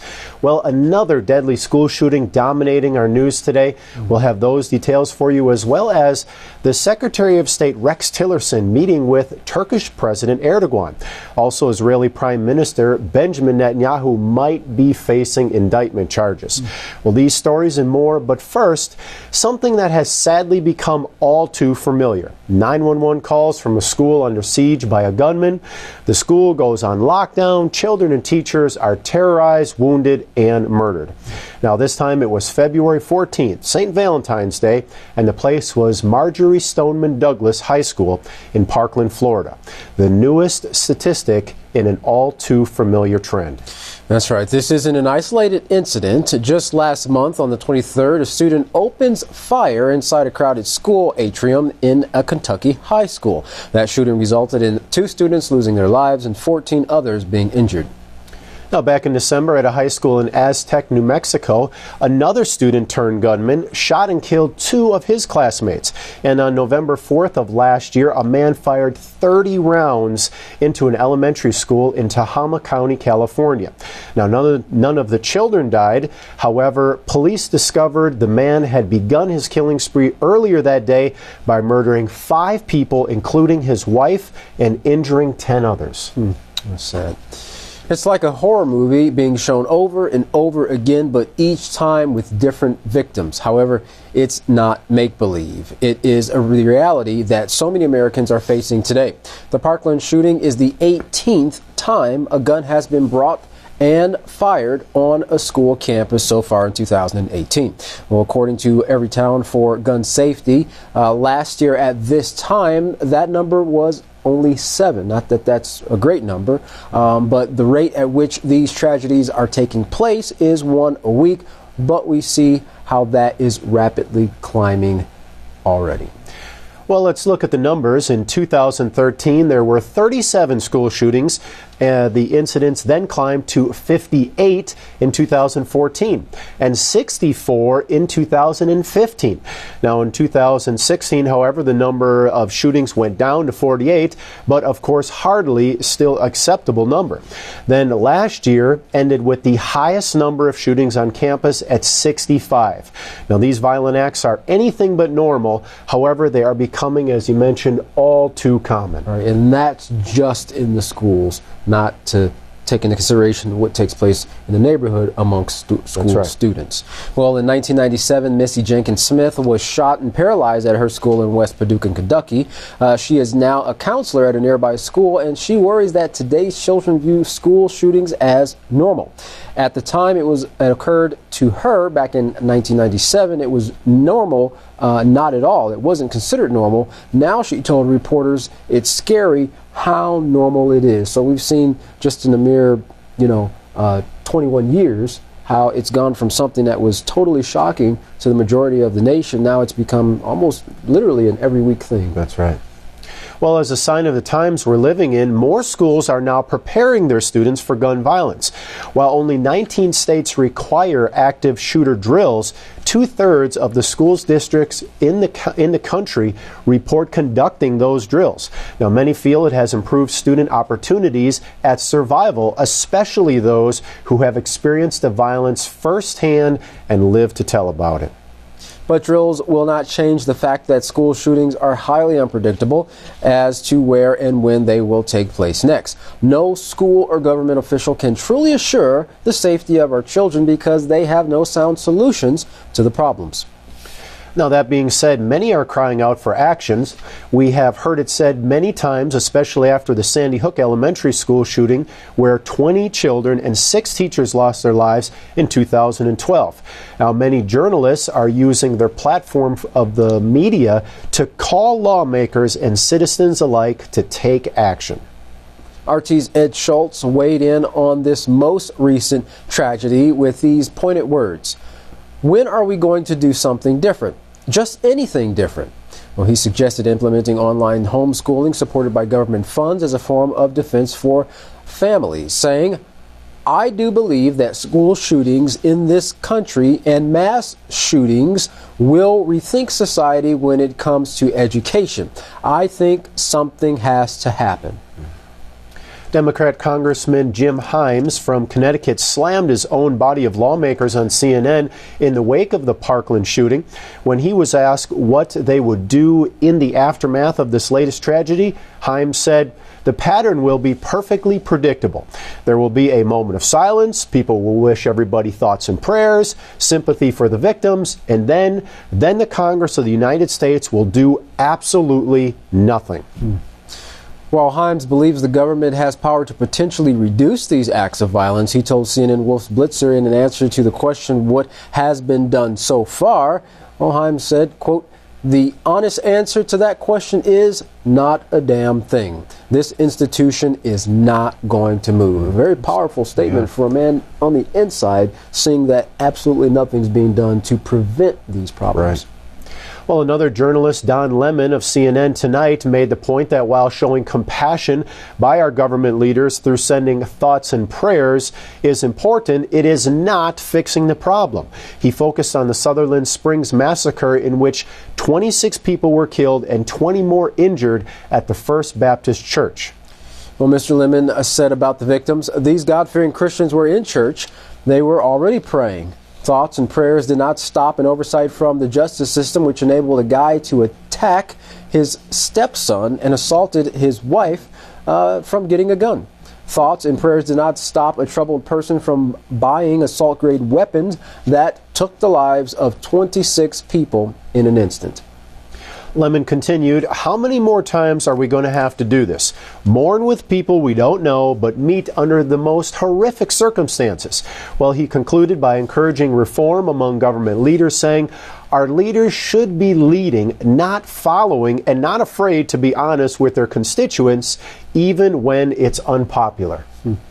Well, Jeff Lemon also concluded by saying, we know no amount of prayer is going to bring about the change, because he said, faith without works is dead, quoting from the Bible. Right.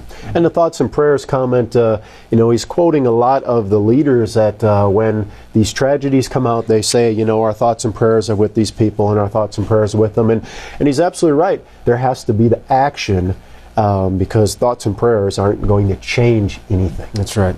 That's right. Well, for more on the details surrounding this latest tragedy and more of the outcries to do something about it, we now turn to our field correspondent, Larry McGee. Larry, what are the latest details coming out of Parkland, Florida? Commentators and morning talk show hosts were all ablaze with indignation this week after yet another tragic shooting event at a high school in Florida. The death toll at the time of this report had been tentatively set at 17, the number of which included both educators and children. The school superintendent stated that the shooter arrived at the school via an Uber vehicle, shot 3 people outside of the facility, and went inside to shoot over 12 others. There was initial uncertainty at the onset of the incident, since the school had just recently undergone a fire drill, but that the reality had quickly set in is evident from the disturbing images of students running and in other instances raising their hands in fright as special forces teams swept through their classes. The gunman is reported to have been a former student who was able to slide off school premises after the shooting by mixing in with crowds of students. He was later apprehended in a nearby city, however. About an hour later, at only 3 months into the common year, there has already been 12 shootings, which makes for an average of 1 shooting every 3 to 4 days. And at this point, after years of these same sorts of stats, more and more people are simply losing faith in the ability of the system to produce change. As startling evidence of what just one bad decision can produce, a man in DeKalb County, Tennessee lost his life this week after making the fatal decision to initiate a low-speed chase with police. It is supposed that the driver chose to flee rather than answer for driving with a suspended license, and when he crossed over into another county, the deputies there rammed his truck in an effort to run him off the road. After that proved unsuccessful, White County Sheriff Odie Soup issued the order to take out the driver by any means necessary, including deadly force. The deputies then executed a maneuver to spin Michael Dial's truck out of control, and it was then that the footage shows a deputy exiting his vehicle and emptying his gun in the direction of Mr. Dial, who was shot in the head and died. Later recordings taken from a body cam reveal Sheriff Soup's response upon arriving on the scene, much of which can't be repeated for the sake of decency. The sheriff can be heard saying, "I told him, I said take him out. Damn, I don't give up."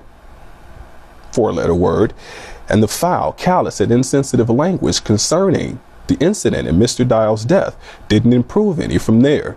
In one final excerpt, the sheriff stated, "I love this. Blanks. God, I tell you what, I thrive on it." The family of Mr. Dial has reportedly filed suit, alleging that Mr. Soup preferred to shoot and kill Mr. Dial rather than risk damaging his police cars. Misconduct by government forces is also an issue overseas. The International Criminal Court has reportedly received 1 million statements of alleged war crimes from Afghan citizens. The Organization of Human Rights and Eradication of Violence released a report that is said to have been collected over the course of 3 months. The Taliban and the U.S.-led coalition are some of the primary groups being accused. The ICC was established in 2002 with the global goal of investigating war crime allegations across the globe. For YPN News, I'm Larry McGee. Katan, Jeff, back to you. Well, it's apparent that those acts of violence aren't just limited to the schools like what we're seeing take place so far this year. Right, 1 million filed so far on the complaints. That's 1 million too many. Well, for months now, Prime Minister Benjamin Netanyahu has been under investigation for corruption, bribery, and fraud. Several cases are being considered. In fact, the Israeli police have recommended that the Prime Minister be brought up on charges in 2 separate cases. But in a defiant and emotional televised speech, the Prime Minister said he will fight these accusations and that, like in previous cases against him, these too will end. In one incident, Netanyahu was caught on tape trying to help an Israeli newspaper publisher out in exchange for favorable coverage. And in another instance, he is being investigated for accepting hundreds of thousands of dollars worth of gifts from several businessmen. Now he doesn't deny accepting the wine and jewelry from these men, but insists that it was just gifts from friends. Now, just because the Israeli police made the suggestion to the Attorney General doesn't mean he'll move on it. The Attorney General is also a strong ally of the Prime Minister, so it's kind of got him on his side. That's right. Well, in spite of the fact that the Palestinians have said that they do not recognize the United States as a mediator for peace anymore, the U.S. Secretary of State said that the president's plan for peace, that is President Donald Trump, is fairly well advanced. Tillerson said that he has seen the plan and that it's been under development for a number of months. He also said that he's been advising regarding the plan, but that it'll be up to the president to present it when it's ready. But that the plan, he said, is fairly well advanced. So no details on the plan yet, just that it's well advanced, and the president will let us know. On the brink of presenting it. Well, Rex Tillerson also recently met with President Erdogan of Turkey in a 3-hour meeting concerning Syria. The U.S. has been supporting a Kurdish group calling itself the YPG, a group which Turkey considers a terrorist organization who are responsible for killing dozens of Turkish civilians and soldiers in the recent weeks. Now, Turkey says that the U.S. should be supporting a NATO ally instead of a terrorist group. Tillerson says that the disagreement between the two countries are being resolved and they are working towards the same goal. Interesting. Well, you might be wondering why were 2 NATO allies who were once at each other's throats regarding the conflict in Syria, why they made such a sudden and sharp turn to work together. Well, if you remember in a previous news broadcast, we brought a report about the Turkish President Erdogan meeting with the Pope, the first time from a Turkish president in over 50 years, 59 to be exact. Well, not too long after that meeting, Turkey and the U.S. are working toward the same goals. So they had the meeting, Turkish president had the meeting with the Pope, and now it seems like things are working together with the U.S. That's right. Well, keep in mind that at that meeting, the Vatican, Jerusalem was on the agenda, and the Pope wants to be a mediator in that area. And also, as we mentioned earlier, the President is working on a plan regarding peace in Jerusalem. So it seems like if, everybody on the team has to have their mind set towards the same goal, otherwise they'll never get anywhere. Well, lastly, we brought to your attention regarding the Trump nuclear posture review and how the U.S. is wanting to modernize existing ICBM nuclear warheads, but they're also wanting to increase our current stockpile. Critics say this review is making America more dependent on nukes, as well as bringing the world closer to nuclear war. Greg Mello, the executive director of the Los Alamos Study Group, said in an interview with RT that the Trump nuclear posture review showcases American nuclear weapons, and that really brings them into the context of conventional war that's very uncomfortable for some Americans and people around the world. That's right. Well, remember what the Secretary of State said concerning U.S. President Trump's plan, saying that it is very well advanced. And in that, we see what's taking place with Jerusalem and the Palestinian state, the Pope wanting to mediate with the two, being a part of that, and what the United States is doing, posturing, they're saying, to increase their current nuclear stockpile. Now, we know that there'd be no need to do that unless they're suspecting that they're going to use them. That's right. Well, the plans of men regarding peace, security, and safety, not only of their own citizens, but also of those around the world, don't always end well. Nuclear war isn't just something that we are on the brink of. It's a guaranteed turn of events that will be brought about because the decisions of our leaders who have never been taught the way of peace. Now, we saw some of that lack of the education in peace with the Sheriff's Department there in Tennessee and how they handled the situation there, as well as what we're seeing take place in our school systems. And these are just everyday young men and women going to school to learn, but decisions are being made because there's something lacking in their lives. Right, and the leaders, not only leaders, but like we saw Jim Himes, but other leaders are starting to see that nothing is really being done. And if they don't do something, we're just going to continually repeat that same cycle, the thoughts and prayers and the sympathy and so forth, but it's just going to continue. So at least they're seeing that action needs to be taken. And it's almost like you can see the world leaders and the citizens as well crying out for help, crying out for a solution. But one of the things that people fail to realize that thoughts are important, but they must be followed by actions. And all actions start with a thought. And in fact, that's something that's taught on a very basic level to our young men and women who are taught the Peaceful Solution Character Education Program, that our thoughts dictate our actions. And we can control those things if we educate ourselves to make right choices. Well, if you'd like to find out more about these stories and more, you can contact the House of Yahweh, and when you do, don't forget to request your free copy of the Prophetic Word magazine and monthly newsletter. Here's how. To contact the House of Yahweh, you can write them at the House of Yahweh, P.O. Box 2498, Abilene, Texas 79604. You can call them at 1-800-613-9494. Visit them on any of their websites, Yahweh.com, YisraelHawkins.com, or Yahweh'sBranch.com. You can also visit our website by going to YPNnews.com. If you would like to email the House of Yahweh, you can do that by emailing at info@yahweh.com. Any international calls, you can call the number that's on your screen now. And once again, don't forget the Yisrayl Says program and the Ask Yisrayl program, both programs designed to greatly increase your knowledge of the Holy Scriptures. And you can find more about those by going to YisraelSays.com and AskYisrael.com. Well, don't go anywhere. Up next, Yisrael Hawkins bringing forth real solutions of peace.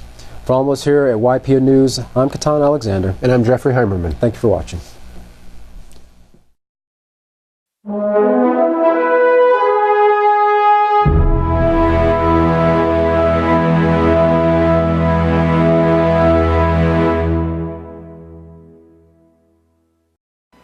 If everybody will please stand. Now I want you to keep in mind all the disgust and the anguish you've seen over these 17 individuals that were killed this week. Nobody made mention of the 735 people that committed suicide in the United States this week, or the 23,196 abortions that took place this week. The world needs the House of Yahweh, and the House of Yahweh needs the one sent. So at this time, I would like to introduce the greatest teacher in the world, the great Kahan Yisrayl, Abel Hawkins. Shalom, everyone. Praise Yahweh. Praise Yahweh. You may be seated.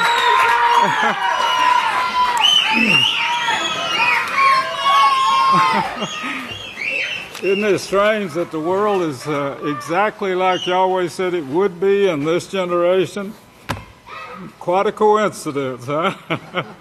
Praise Yahweh. I was just told by the great Kohan Benjamin that if you look up today's date in Greek, 1/12, first month, first day of the 12th moon, look it up in Strong's in Greek, it means godless. You get that? Godless, without God. I told you this calendar is going to have a lasting effect on people. Beautiful. We're reaching people. I can't take much time on this. I've got to cover some points. But we're reaching people big time on this Facebook. And it's really going strong, by the way. The new moon was sighted in several different places. Louisiana, South Carolina, Jamaica, and South Africa. We still don't know and won't know what this moon is, whether it's the 12 disciples or the 2 witnesses, until we sight the moon at the new moon of green ears. If we don't sight them this next moon, it'll be the 12 disciples. If we do sight it, there won't be a 12 disciple. There won't be a 2 witnesses new moon this year. If we do sight it. After we do sight this moon, it will be kept straight from now on. Okay? Praise Yahweh. I know the calendars, I don't want to spend a lot of time on this, but maybe the others can. The calendars was invented to take Yahweh out of the picture. He tells you in Exodus 12:2, this moon will be the beginning of the moons to you. Now that's the one with the green ears. That starts your new moon. And that's what we're going to go by, and that's what the calendar is made to show at first moon, and then we'll go by sighting every moon. They've tried to figure out calendars where they wouldn't have to come before Yahweh and look for the new moon, because you're told to do so. In Isaiah 65:22, it says this is going to be forever. And the ones that don't do that, there's going to be turned to dust again, which was also brought out. What I want to work on, let me see, I think that's it. What I want you to see, we're getting close to Yahshua's memorial, and we really need to spend some time studying this and correcting ourselves and overcoming. We need to get our minds off of the world totally off of worldly things. Just everything you think of right now should be getting yourself ready for the feast. And you don't have to go out and mix into the world to do this. You know, it's all made available, and we've gone to extremes to make it available.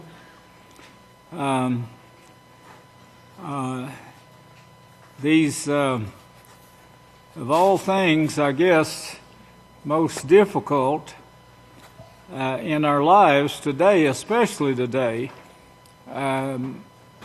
the Martin Luther King, he did a lot of damage in promoting the word proud. People didn't realize what he was doing. I don't think he did himself, but people from that time period, all races, have put it in their mind that they need to be proud. Stand up tall and be a proud people. Think of yourself most highly. The motivational speakers, they do this. Zig Ziglar was one of them that promoted this proudness, and you're above everyone in the world. Well, of course, that's God worship, and you're not above. You know, you're a human being. You're a created being, as Yahweh said. He created you. That puts him above. He's our Father. He's also the most, he has the most wisdom of any being in the universe. He has the wisdom that he offers to mankind. He offers it to us if we will humble ourselves as a little child. And Yahshua says, this is where I left off last week. Yahshua says that if you don't, you certainly won't be a part of this kingdom that Yahweh has offered to mankind. And that was in the beginning, 1:26, Genesis 1:26. This humility, it's a quality humility is what you want. It's a quality of state of mind and heart of being humble to the work that Yahweh himself, that Yahweh inspired his prophets to write about. A work promised. Now, in those same prophets, if it's been asked me many times, how do you know this is just not fairy tales? Well, fairy tales can't foretell the future. And in these prophets' writings, the future is foretold, like the nuclear bomb that can destroy darken the sun and destroy the earth.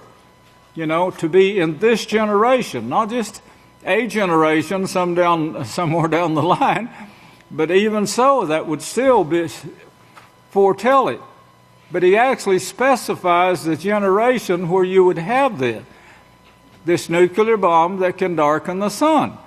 That proves the prophecies true and trustworthy. Now, in those same prophecies, Yahweh, the same prophets, wrote about this promise. He showed you why you were here, shows you why you were created.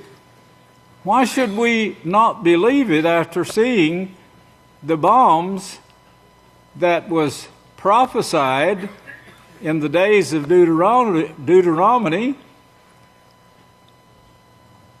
in the days of Eob? Eob lived in the Levitical priesthood, that he was a product of that, and was held up by Yahweh to be one who actually qualifies for receiving. He qualified by keeping Yahweh's laws, statutes, and judgments. He qualified for this place in Yahweh's kingdom. He won't receive it without us. That was also foretold. Yahweh foretold the earth being in this mess. You see what the political leaders are saying. They can't do anything. There's nothing they can do to stop it. There's nothing on their agendas that says this will stop this. There's nothing to stop the wars. They have no answers to any of this, and the man got really blatant about this when he was telling you that a while ago, and used a four-letter word in doing so. They have no answers. That's exactly what the prophets of Yahweh foretold they would have in this time period. No answers. They'd have bombs that could destroy and burn the earth, darken the sun and burn the earth. That was prophesied thousands of years ago. No human being could look in the future and see that. That proves you can trust the prophecy. You're a fool, Yahshua said, if you don't believe every word that the prophets have spoken. You don't live, he said, except by every word that the prophets have spoken. I know a lot of people get angry with me, for this bringing out. I know I'm different. I know that House of Yahweh there's nothing like it on earth. We're it. But I'm telling you, it's the best. I want you all to make it. And if I see you going wrong, if I don't correct you, it's my fault. If I do correct you and you want to continue to go to the path of burning, that's where you're going to go. You can trust the Scriptures there too. They won't change. They're absolutely true. The way to get to life, the way not to get to life. And it's for all.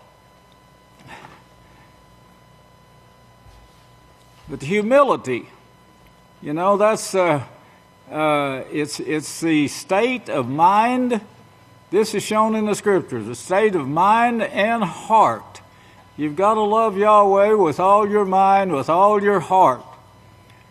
Of being humble to the work. Yahshua said, this is the work, that you believe into the one sent. This is the work.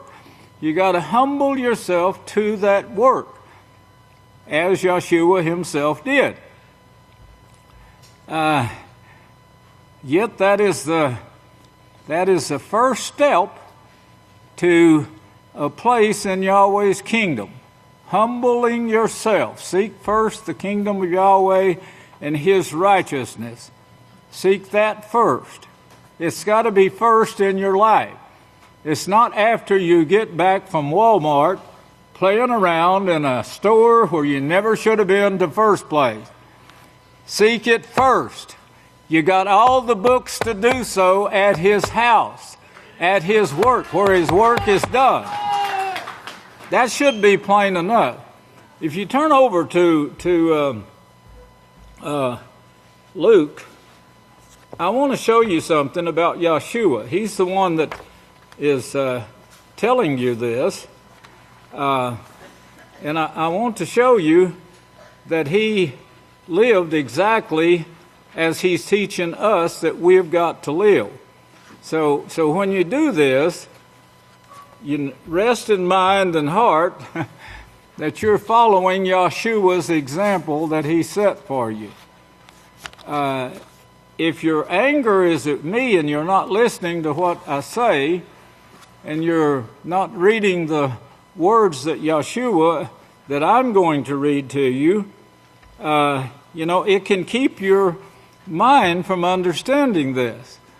You can't keep Satan in your mind and Yahweh at the same time. You've got to get one or the other out. This is Yahshua's life here. And, of course, in verse 41 of Luke 2, he says, now every year his parents went up to Jerusalem for the feast of Passover.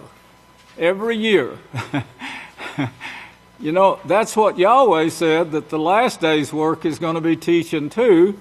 I'll show you that if we get into that scripture in my lessons here on getting ready for Yahshua.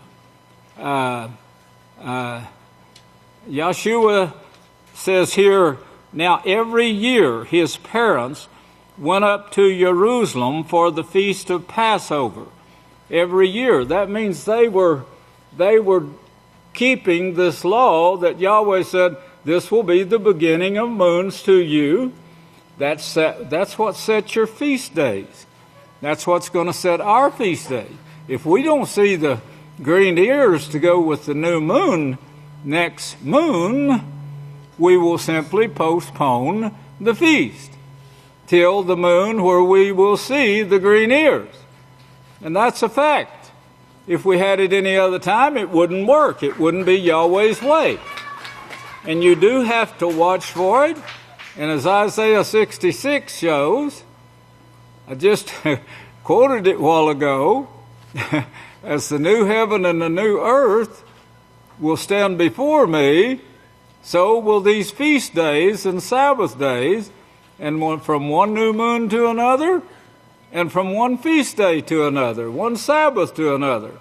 All flesh that is left alive is going to appear before Yahweh. Verse 42, once when he was 12 years old, they went up to Jerusalem for the feast. That's Yahshua is speaking of. He was 12 years old. You got that? He was 12 years old. And when the feast days were over, when they ended, they left, but the boy remained behind in Jerusalem. However, Joseph and his mother did not know of it, but they thinking that he was in the traveling company, went a day's journey. Then they searched for him among the relatives and friends. But when they did not find him, they turned back to Jerusalem seeking him. Finally, after 3 days, now get that, they searched for 3 days. This is very important that you understand, and probably knowing mothers, it was frantic and sleepless, probably. They were searching for Yahshua. Now you got to get that in mind, or you won't even understand what he's trying to show you here. They searched frantically for him for 3 whole days. They found finally, after 3 days, they found him in the sacred precincts, sitting in the midst of the doctors. That's the teachers of the law, as is shown in other places, both listening to them and asking them questions. And all who heard him was astonished. You know, all that hears our missionary team, all that hears these boys, they're grown men now, but most of them, but all that hear them speak, the dignitaries as well as other children, their ages and under, they marvel. They marvel at what they bring forth. Praise Yahweh. All who heard him were astonished at his understanding and answers. When they saw him, they were, that's the parents now, when the parents saw him, they were amazed. And his mother said to him, "Son, why have you done this to us? Behold, your father and I searched for you in great distress." You see that? Great distress. You would be that way too if it was your child. Great distress. He said to them, "Why is it that you search for me?" Do you get that question there? Why didn't you know, Mother, Dad, Father? Why didn't you know where I was? You know me like a book. You raised me. You taught me. You know my job. Where would I be? Where else would I be but the sacred precinct learning? You see that? This is what was in Yahshua's mind. Yes, he thought his parents would know. His mind wasn't on the world. It was on learning to do this business of Yahweh. Business, yes, that's what it's called. A work. I don't think he was sarcastic, but I think that he was pointing out here. I know he was pointing out. He says, "Do you not know? Do you not yet know after 12 years that I must be about my Father's work?" I'm 12 years old. He's saying to you who want to be like him, be about your Father's work. He's saying to his mother and daddy here, you should have known where I was. You know, this is where I come and study every feast in the sacred precincts. Why would I be out playing around? My job is to learn about and to be able to perform my Father's business. You see all the things that should have went on between those and maybe did. Maybe it was just condensed. But it's certainly there for you to see that Yahshua was sincere about his Father's business, and that's what he trained for every time he came to Jerusalem and got the opportunity to go before priests and ask them questions and also answer questions for them. Can you drink that cup?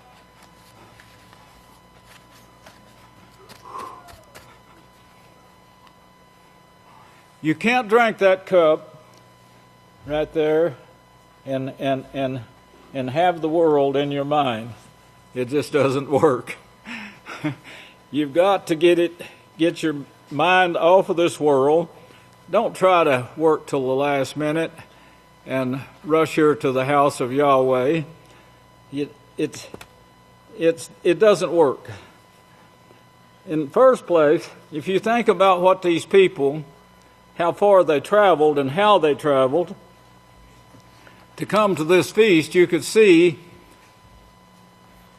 a one-day's journey bringing animals. What did the people live off of? Try to get this in your mind. Now, I'm talking about an example set for you, and you've got to be the best. You've got to be like Yahshua. He set you a perfect example, and he says, be perfect. And he tells you that. And the apostles tell us the same thing. He set you a perfect example here. Not only that, throughout his whole life, he was willing to die. How close are you to that cup that he drank?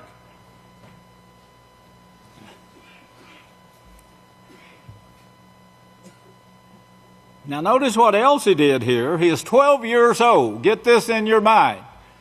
He was 12 years old. Now I want you to read that for yourself. You proud? You too proud to get yourself down to this right here?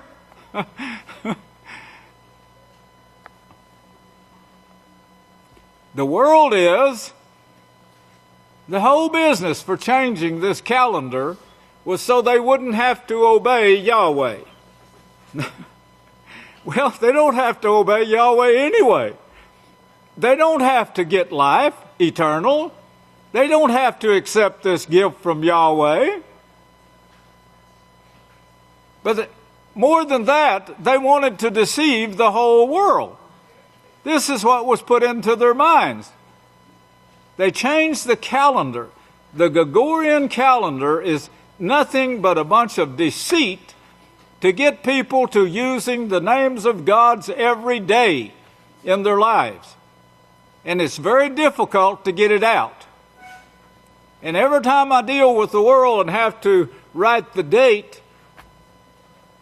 from the Gregorian calendar, it makes me it makes me irritated.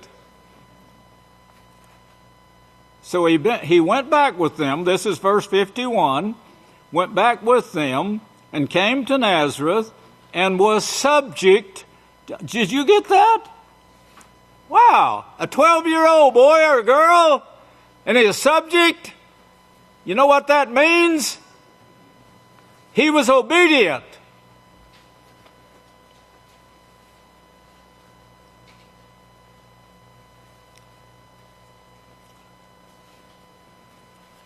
The Scripture says, that one of the 10 Commandments says, honor your father and mother. Honor your father and mother. This is one way you honor your father and mother, unless they want you to God worship. If they want you to God worship, of course, the best way to honor them is to tell them this is God worship, mother. I don't want any part of it. These people did not teach God worship. They taught Yahweh worship. They were keeping the feast like Yahweh told them to do, according to the new moon of green ears. It was where these Catholic priests, Coptic Catholics, tried to stop this and finally sent Titus, the Roman general. You can read this in history or my newsletters. They sent the Coptic Catholics, who were actually governing the temple at that time, had all the offices occupied, the ones with authority, had squeezed their way in and deceived their way in to control that temple after Solomon died. And they had full control, using violence with the Roman army. They'd simply have them arrested, thrown in jail. If they argued with what was taking place in that temple, they'd have them arrested. The Roman army, that's what they did with them. They came and arrested them, and this is shown in Acts, the 7th through 10th chapter, 4 through 10 actually. The Pharisees, who were Coptic Catholics, in charge of, did you know that they sent the Scriptures to Egypt to be translated? You'd think they grew up a little, wouldn't you?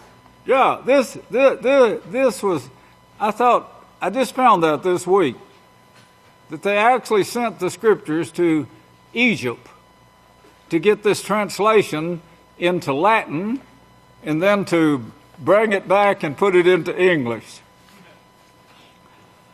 Well, of course, they changed the Roman calendar, or changed the calendar. There's no such word as calendar in the Scriptures. Yahweh said this is going to be it right here. You know, the problem is not, you know, they talk about inaccuracies. When you're reading about this, you can really fall for a lot of junk if you read about the calendars and how they came into effect. And they say none of this is accurate, but they try to get this many months out of a year, this many days out of a year, this many hours. The only thing inaccurate is their own clocks. The clock in heaven never loses time and never gains time. They have just never been able, through their wisdom, their great knowledge that they think they have, to copy this time. Their time, the minutes, the hours, and so forth, that they don't match. They don't match. And they don't know how to make them match. And they say, well, the moon and the sun is inconsistent. No, no, they've been the same for 6,000 years that we know of and never changed at all. They just haven't found clocks or calendars that could match to where they'd have to go look for green ears. So they fixed their own calendar so they wouldn't have to go before Yahweh. And even if it's cloudy, it doesn't make any difference. Go before Yahweh. That's the main thing. Go before Yahweh, fellowship, rejoice before Yahweh. There's a lot of rejoicing went on here last night. I saw it and took the confessions and so forth, and I saw great joy here in this sanctuary. So he went back, and he was subject to them, but his mother kept all these sayings in her heart, and this was great, that she understood what he was saying. And Yahshua increased in wisdom, in age, in honor, with Yahweh and with man. Now, of course, that is a lot from 2 verses or 3.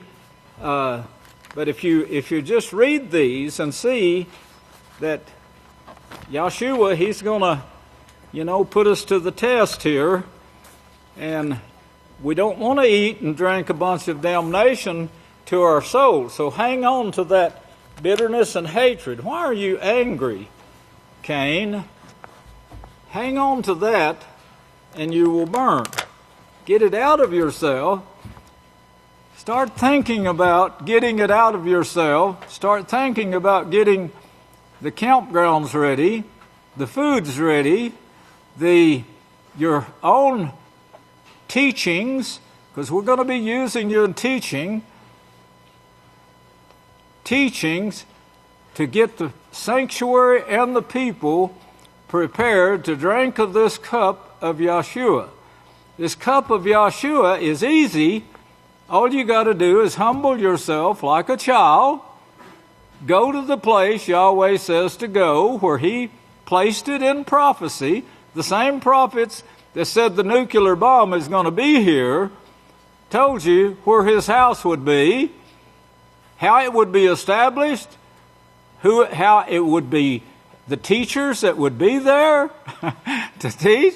Yahshua being one. Yahshua that wants you to drink this cup with Him.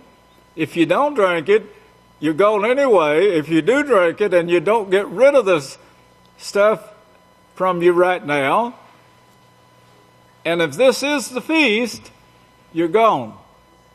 You better work on it. It's urgent, very urgent. May Yahweh bless you, and I'll turn the services back to the next song. I love you.